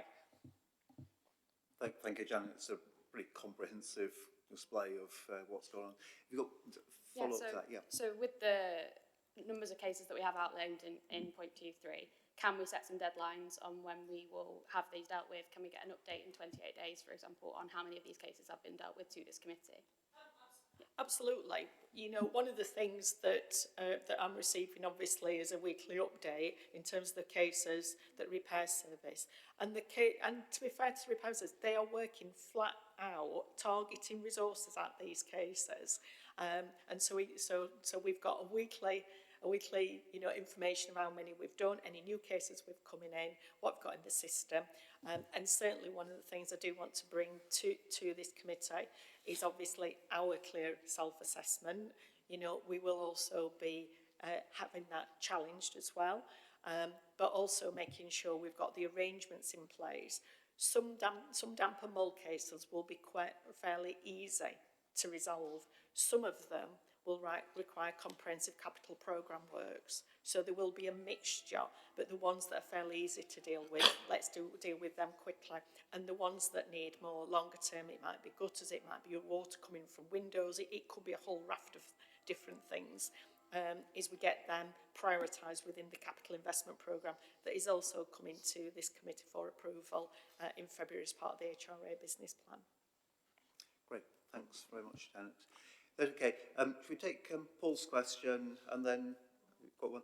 I'm keen that we do move on to the homelessness prevention stuff fairly soon. We've got a couple of items. So, Councillor Wood. We have a number of our properties that have had consistent issues through their design with damp and mould. These are predominantly, but not exclusively, in flats and maisonettes. Is it time to look at replacing these properties with new build in view of the many calls we have had to these blocks? A good example would be the blocks at Burley, which have had ongoing issues for many years. Can the committee have a report on blocks which have had consistent problems with them?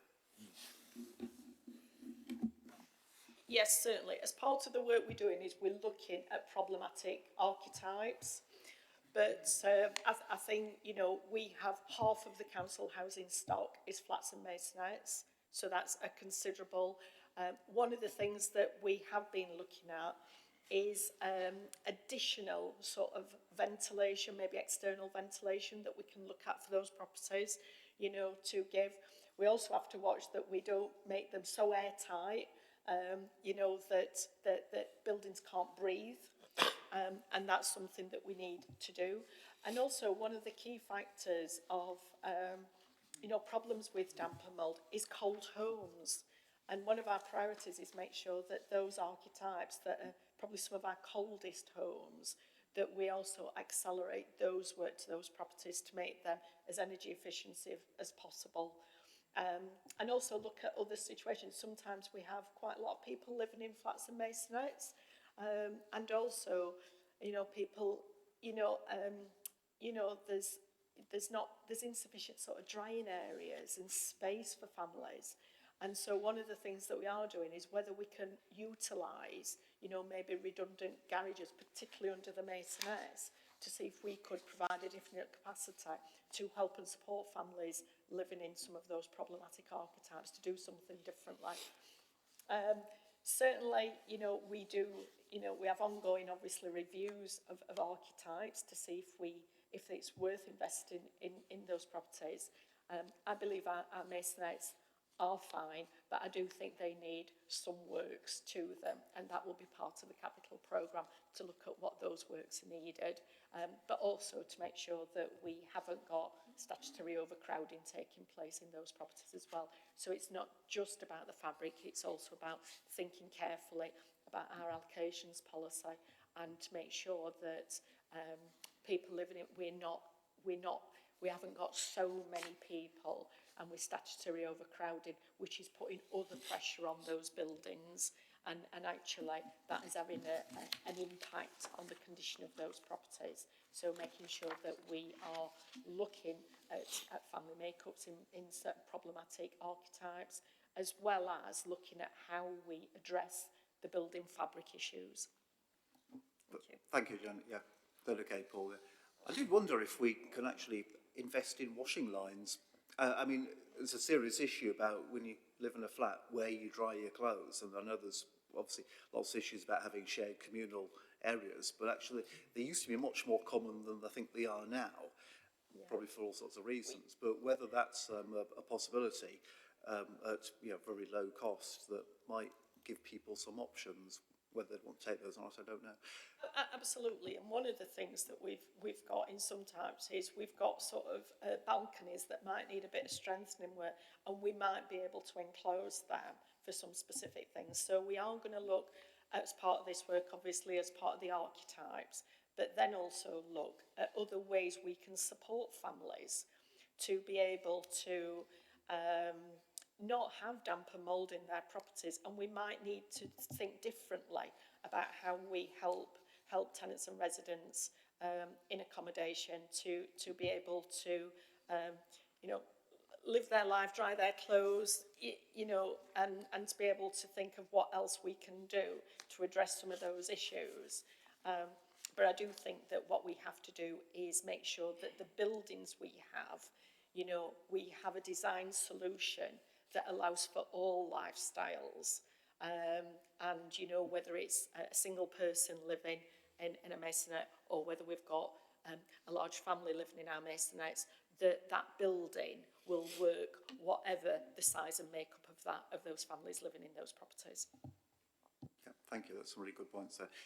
Just for, can we take questions from Curtis, then from Inash, and try and keep them fairly short, and then we'll hopefully get on to the bit you've been waiting patiently for. Thank you, Chair. And it is a very short question. So you mentioned that colder homes are more at risk with damp and mould. So I was wondering how many of the council housing stock on district heating are at risk of mould, and would the increase in cost of district heating have a disproportionate effect on the cost of repairs to mould and damp going forward? And if you don't have the answers now, I think it would be quite good to have that information in the district heating briefing that the committee should be receiving. We can certainly, I think from the information that I've seen, I haven't seen people on district heating disproportionately having damp and mould, but that's certainly that we will look at as part of the archetype work. I appreciate the concern around people obviously in community heating, but we do have 37,000 tenants with traditional heating that are struggling to be able to afford to put their heating on, and are equally at risk of living in cold homes as well. But we can bring that information forward for committee. Yeah, thank you, Janet. Okay, Thank you, Chair. Mine's not a question, but I wanted to give a steer about equalities considerations for damp and mould issues. So, noting that there isn't an equalities assessment yet, but the report says a full equalities impact assessment will be proposed because racism has been a contributory factor in the recent tragedy in Rochdale. I wanted to refer us back to the Race Equality Commission report we had recently and point to the need to factor in racial equity in tackling bad housing in the city. So the REC report provided evidence that black and minority households continue to experience housing problems and need improvements to service provision. You mentioned earlier issues of underreporting. I think when we consider that, some of that is about institutional culture.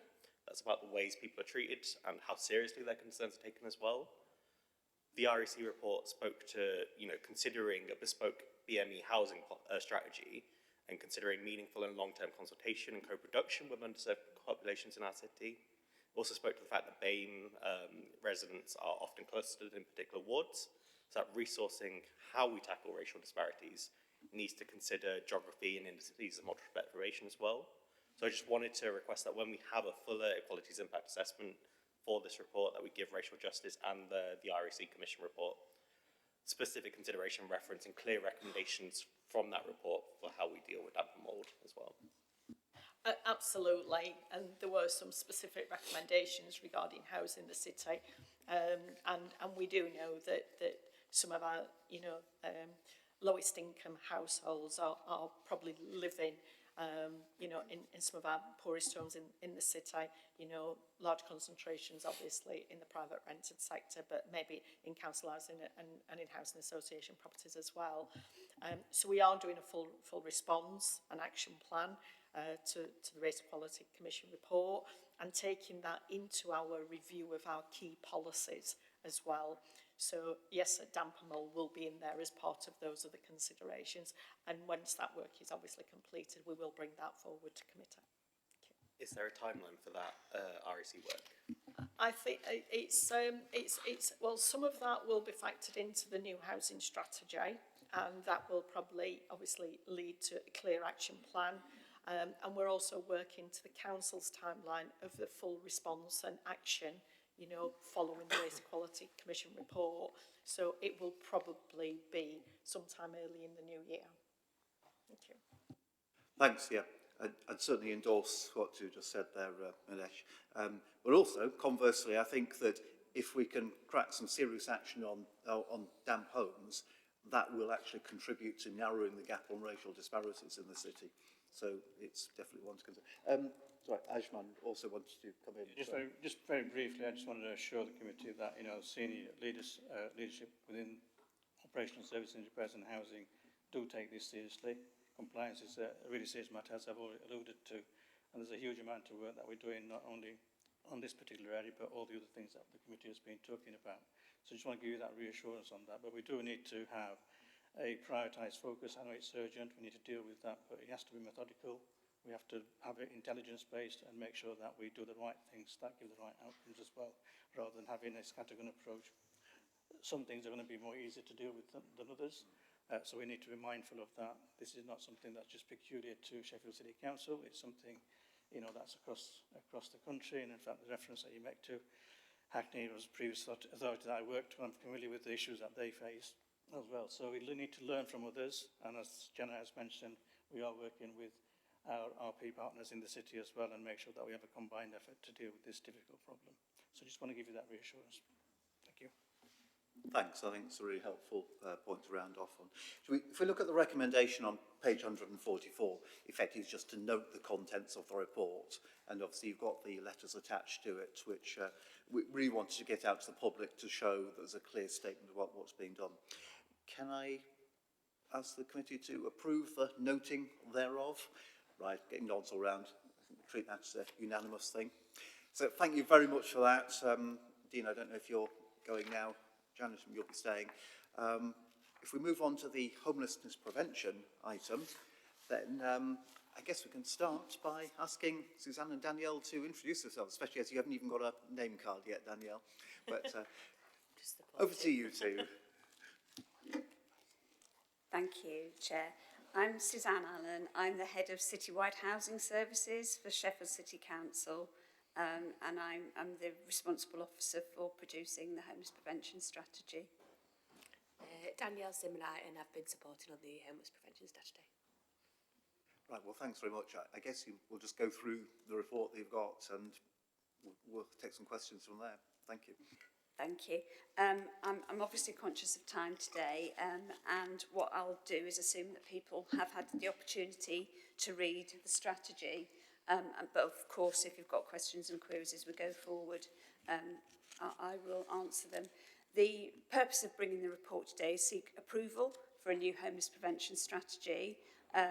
This is due now from January 2023.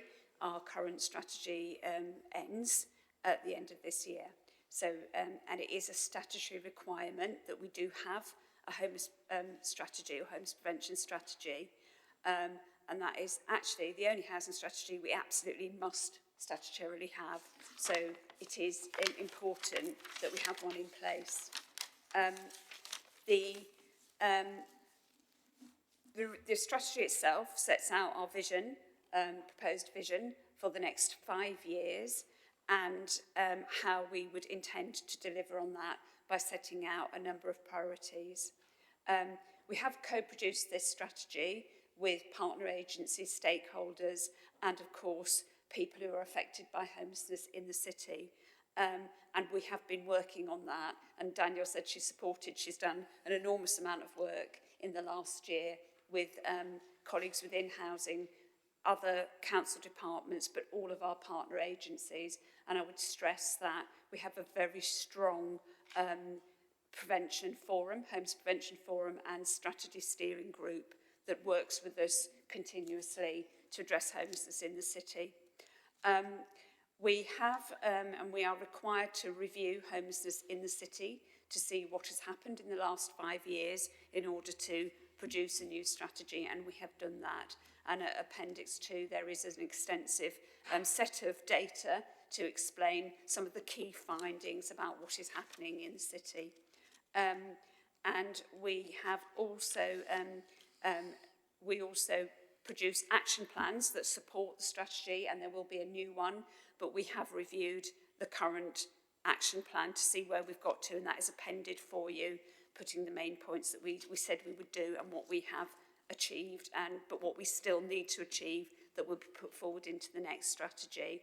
I would say that the other thing just to bear in mind is that we did intend to reduce homelessness further in the city over the last 5 years.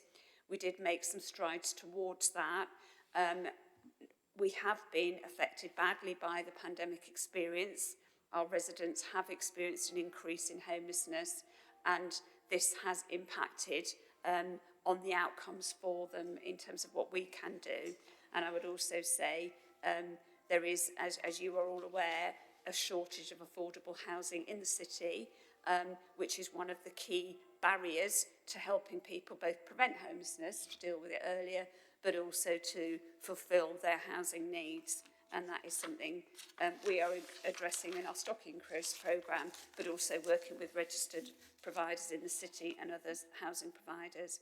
So in the strategy, what we've set out is a vision, which is that we really don't want people to become homeless, so we should prevent it. But where they do experience a crisis, we give them really good advice and housing options. And we do want to eliminate rough sleeping in the city, which we feel is ambitious but achievable, because one of the things we are very proud of is that we have relatively low numbers of rough sleeping in the city. So nobody should be rough sleeping, but we're in quite a good place to try and eliminate that over the next 3 to 5 years. So we've set out priorities, and pertinent to the previous discussion, we've 2 overarching themes. One is about tackling inequalities, because as we've already identified, there are people in the city who are more impacted by homelessness than is proportionate, and that isn't fair, and we must address that. And part of that is in response to the Race Equality Commission findings, which told us some of the areas that we really need to concentrate on. And the other one, which we think cannot go unremarked, is about supporting people through the cost of living crisis, which again, we cannot ignore the problems that people are facing about the affordability of their homes, but other costs that are impacting on that. So we will concentrate on preventing homelessness, if that's agreed by the committee. We need to improve the support to people who are particularly vulnerable, those groups that are particularly vulnerable to being homeless. We want to tackle rough sleeping, that's another identified priority. We must improve the housing options and the support available to people to retain their homes. And overarching within that also, build on the partnerships and the systems that are in place, because if you've had a chance to look at the detailed information, many of the people who are at risk of homelessness or experiencing it have very important and complex support needs, particularly around mental health, physical health. They may have disabilities. They've had complex circumstances that have impacted their ability to keep their home. So it is, as we all know, extremely traumatic to become homeless, which is why we don't want that to happen, why good prevention is the heart of helping people most effectively. Tackling homelessness is one of the key priorities of the council that's agreed in the delivery plan. therefore, we'll continue to prioritise that with your support today. There is a brief outline at Appendix 4 of the consultation that has taken place, but I'm happy to take questions about that. We have carried out an Equalities Impact Assessment, which is attached to the report. There are no direct financial considerations in the report because, as I've said, we will work within the resources we have, both our own resources but with our partner organisations. But if there are particular things we need to develop, they will have their own business cases and we would look at how we finance those. I would say one of the key things we do is identify where we need resources. We do bid for grants and funding, both ourselves but also supporting our partner organisations and providers to get additional resources as well as the core offer that we have. So essentially, because I know you will want to ask questions, I want to say that is the proposal for you to accept and endorse the new strategy, but happy to take questions at this point. Thank you very much. It's a very clear outline of the whole report there. So I guess we don't want to get into a discussion about unpicking the whole strategy, but for some specific questions, Sue, we'll start with you, Councillor Auckland. So, Suzanne, thank you very much for the report, and I have to say that over recent times I've been really impressed with the service. But I've just got a few specific questions. And talking about support for vulnerable groups, on page 90, there's a whole list of organisations who do directly support vulnerable groups, and it sort of outlines how many places there are. But I wonder, are they not all currently full? Do they actually have any capacity at the moment? And what sort of difference is that going to make on an ongoing basis? So that's the first question. I've got a couple of others, but answer that one first. Yeah. So in terms of providers that provide housing and support, we have commission services in the city. Is that the ones you're referring to? Yeah. Yeah, absolutely, yeah. And they are commissioned by us to provide supported housing. And I actually manage the placements into them, and they are pretty much full. And what we have is planned pathway, both into supported housing, but to move on from it.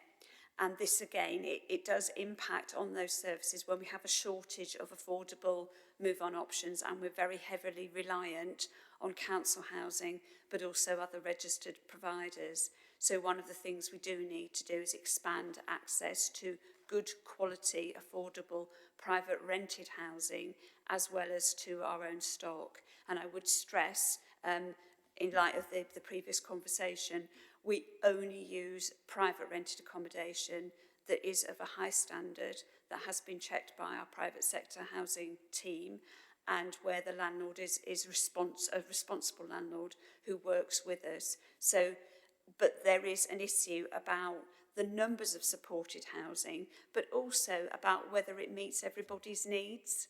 And we have just completed a review of housing support in the city, which we are now going through the decision-making process about implementing the findings of that review. That found that about 70% of the people who go through supported housing have a very positive outcome, which means they move on to successfully manage their own tenancies or other housing options. But a significant number, about 30%, don't have that outcome, and they may experience repeated homelessness or other issues. So one of the things we've identified there is the appropriate support for people who've got more complex requirements, who might need something more bespoke, or they might need something like a housing first model, which we've got in place in the city, where you actually, and we're expanding that this year, but you say not everybody does need to live in a scheme, and it's not the most helpful place for them. But again, I would stress, we've moved more to floating support, where people are living in a general needs home, but they get the appropriate support but as well as the housing support that we provide, they must get support through things like mental health services and other specialists, because housing, we work very closely with other services, but we can't deal with all of the issues that are causing homelessness for people. We also have a list of public agencies who have a duty to refer people to us. That's about 15 public agencies who very often know that family or household really well. And what we want to do is improve their ability to deal with those issues earlier, either with our support or with directly putting us in touch with them. Only about 18% of those duty to refer cases are coming through when we could effectively prevent the homelessness. So we need to do something more around that too, Sue. Thanks. So have you got more questions, Sue? Yeah, so I go have, ahead. but that's a really fulsome reply, and I really appreciate that, and especially the comments about using private landlords and the checks that are carried out in the, before letting a tenant move into one of those properties. I mean, a couple of very different things, but Section 21 no-fault evictions, they really trouble me. And, you know, what are we going to do? Is there anything we can put in place? Have we got any proposals for helping support people who are in that situation? Because somebody, you know, Section 21 is just the landlord trying to evict them, apply to the court. There isn't a defence to that. Is there anything we can do as an authority? Yeah, well, as you know, there was legislation with proposals to end that provision. However, until that happens, that is the situation. Now, it is really important because, as you see, it's one of the top 3 reasons why people are becoming homeless, and it affects couples or families more than single people actually at the moment in Sheffield. But we do expect that is a risk of an increase. So we are doing things like we're just putting in place a call before you serve provision, where we are encouraging landlords who have concerns to let us know about that, so we can work with them to see if we can help prevent homelessness. But also, just what you were saying is about people need to have really good information about their rights, about what they can do to retain their home. We do work very closely with our colleagues in private sector housing who are responsible for this service around harassment and illegal eviction in case any of those notices aren't valid. And we will work with them at the earliest point to try and make sure we can resolve that issue before people lose their home. There are circumstances, and I think I would echo what was said earlier, the majority of landlords in the city are very good landlords, but we need to make sure that where things are happening that shouldn't be happening, they don't happen. So that's working both with the people who are affected, who are the tenants, but also with the landlord body, so that they are educated as well about what they need to do and what they can do. But it is a concern, genuinely, and what we are doing is within our internal service, so the direct services we deliver on our housing options and advice, is making sure that my staff are better equipped to fully understand rights and responsibilities in the private sector, so they are very well placed to give the right advice to people at the earliest point. And we are moving within the resources we have more of it to that earlier prevention work, so that people aren't experiencing delays in trying to get help from us as well, so that, you know, it's not a case of you have to wait until you're imminently going to face eviction before we help you to deal with that issue. Right, thank you. So we're getting in there early. Okay, and just finally, when you're talking about providing units of a temporary accommodation, obviously you will know what the priority groups are who are looking for this sort of accommodation. So, for example, you might have victims of domestic violence, people who are vulnerable because of mental health reasons, and so on. So are you able to map the provisions so that you know what the groups that are more likely to be needing this sort of accommodation, and you can map that across the temporary accommodation that is being provided? Because some of it's single person, some of it's family. I'm just wondering, if when we're providing this temporary accommodation, is it actually going to meet the need, match the needs that we're identifying? Thank you. So you picked up on one of our key challenges at the moment is the sufficiency and supply of suitable temporary accommodation for all circumstances that people face. So it is a requirement that we have a temporary accommodation strategy and plan. So we say, how are we going to support people who need that emergency housing? And what we have is a number of schemes, and they are divided by families and single people or couples that don't have children living with them.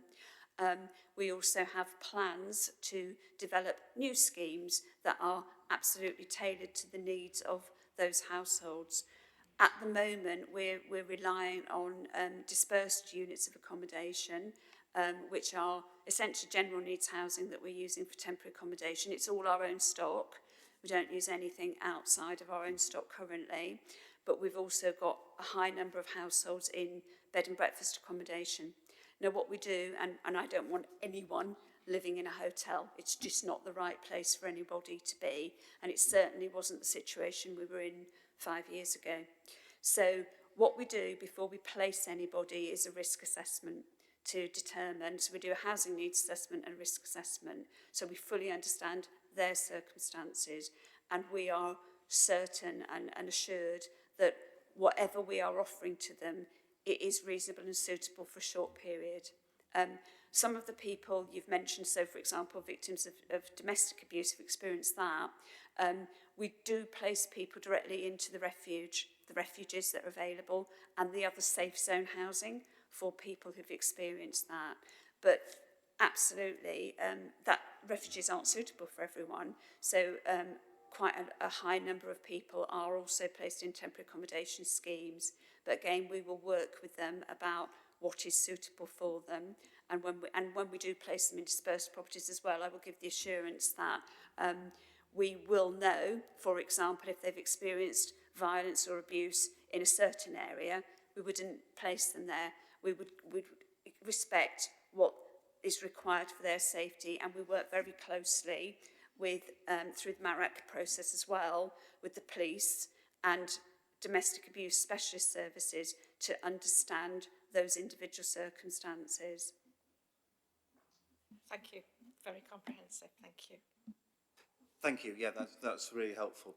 Liz, we're getting towards the end of the meeting, aren't we? We're also getting a bit cold. Will you want to come in, Fran? If so, do. Yeah, just quickly. I won't say, obviously support it as a strategy. I think it is ambitious, which is great. It does make me a little bit nervous now, the ambition of it. And I know we've got the action plan coming to the February meeting. And it's also, I think, as has been alluded to, it's heavily dependent on partners. So it's good to hear that partners have been involved in developing it. I think the draft of the action plan we've seen so far, we're not seeing that level of involvement in that, and I appreciate it still being worked on. So I do very much look forward to seeing that in February. And I suppose the other question will be then, which potentially we'll look at in February as well, is how we're then monitoring how it's being delivered. And, we did struggle with when we look at the performance of the last plan. We know there are reasons for that and so on, but it does feel as if we need to be keeping on top of this and, again, very regularly reviewing. Yeah, and sorry, Jack, did you want me to Sorry, go on there for a reply to that.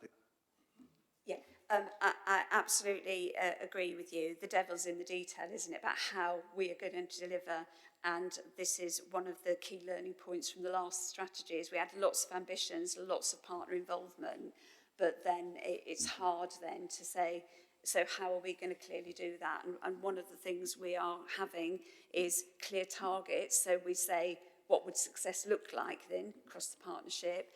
And we've also put some, and I know we're all resource constrained, but I am putting more resources into the management of that partnership and the delivery action plan so that we are all clear what we're doing. We're not duplicating efforts.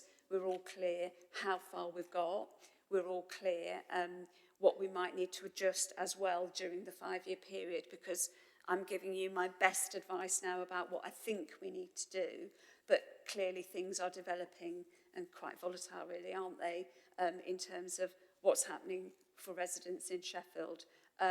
the governance around it. So we have a forum and steering group, but also we will bring reports here. It's proposed that we will bring reports here, but also through our performance delivery board at officer level, so that I am accounting back to say that is what we're achieving. I understand exactly what you were saying about knowing what we're actually doing. It's a bit chicken and egg because we're working with the partners about their commitments, and we've got lots of pledges from them now about what they will do and when they will do it. And in terms of the timeline, I did want to raise this. We did say we'd bring an action plan to February. We've now realised that the deadline for the papers for February is to go through the internal decision making is the 19th of December.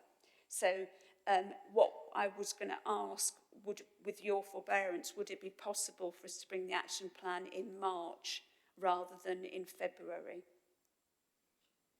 Right, so that's a question for the committee. I mean, it's not in the, we don't have to make a formal decision on it, but I mean, just looking around the room, I guess that's kind of where we are really. I mean, I think the main thing is the work is done on it, and that's going to be a bit of an ongoing process, isn't it? That we should be involved with them through the briefings as well as the other real work that the officers are doing.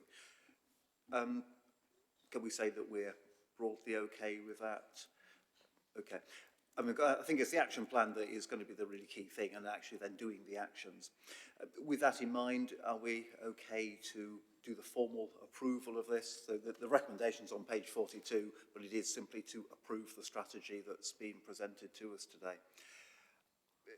Can we get nods all round on that? Happy with that? Right. Okay, well, let's treat that as a unanimous decision and say thanks very much to Suzanne and Danielle for all the work on that, and all the more work that you're going to be doing on it, so that's really appreciated. Okay, if that's so, we've just got the one last item, which is on the capital finance, which I'm hoping won't take too long. Yeah, in fact, will take very little time, hopefully.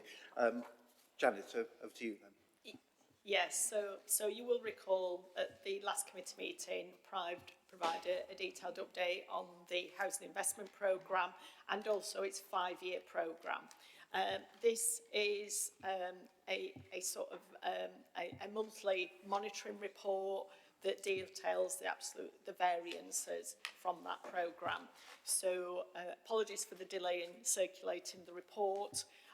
Hopefully it's fairly self-explanatory. It is a point in time for this year rather than the report that brought last time, which was looking at the 5-year investment programme. So it's a point in time, and this report then goes on to Strategy and Resources Committee for formal approval as part of the overall capital programme for Sheffield City Council. So not planning to go into the detail of all the individual lines, but happy to pick up any specific questions.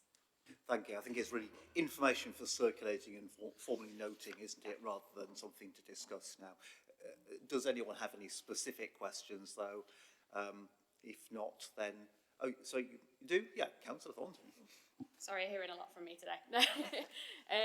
So I just, on page 3, with the Newstead enable, I was just wondering if you could explain the Newstead overspend. Sorry, I should just put in, because actually it's something we've already asked in the briefings, and there is a fairly detailed thing. The knowledge briefing, yeah. Is it just worth circulating that to Sophie? It's gone round many members. That's probably the easiest way to do it, if you're happy with that.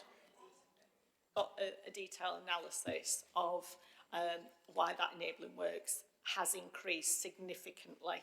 And I know that has been a concern for all the members of the knowledge briefing. So that report is going to the knowledge briefing.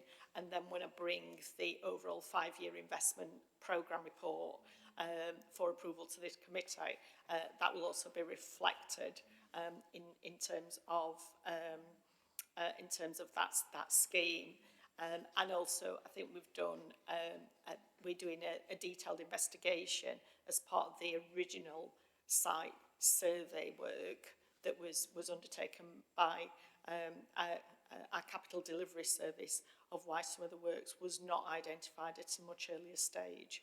So, we're going to bring that detailed report back to knowledge briefing, and then it'll be reflected in the 5-year investment programme. Thank you. No, thank you. And I think it's worth flagging that up because, I mean, this is, quite a large overspend. And, I've seen the report and they're all explainable once you break it down, but there's some fundamental questions there about whether we can avoid that in the future. Curtis, you've got one question coming. Thank you. So on the roofing line on page 4, I think it's item 97464. Obviously, that was listed as an underspend and then an overspend. I think the underspend was due to just a technicality in the reporting mechanism, really.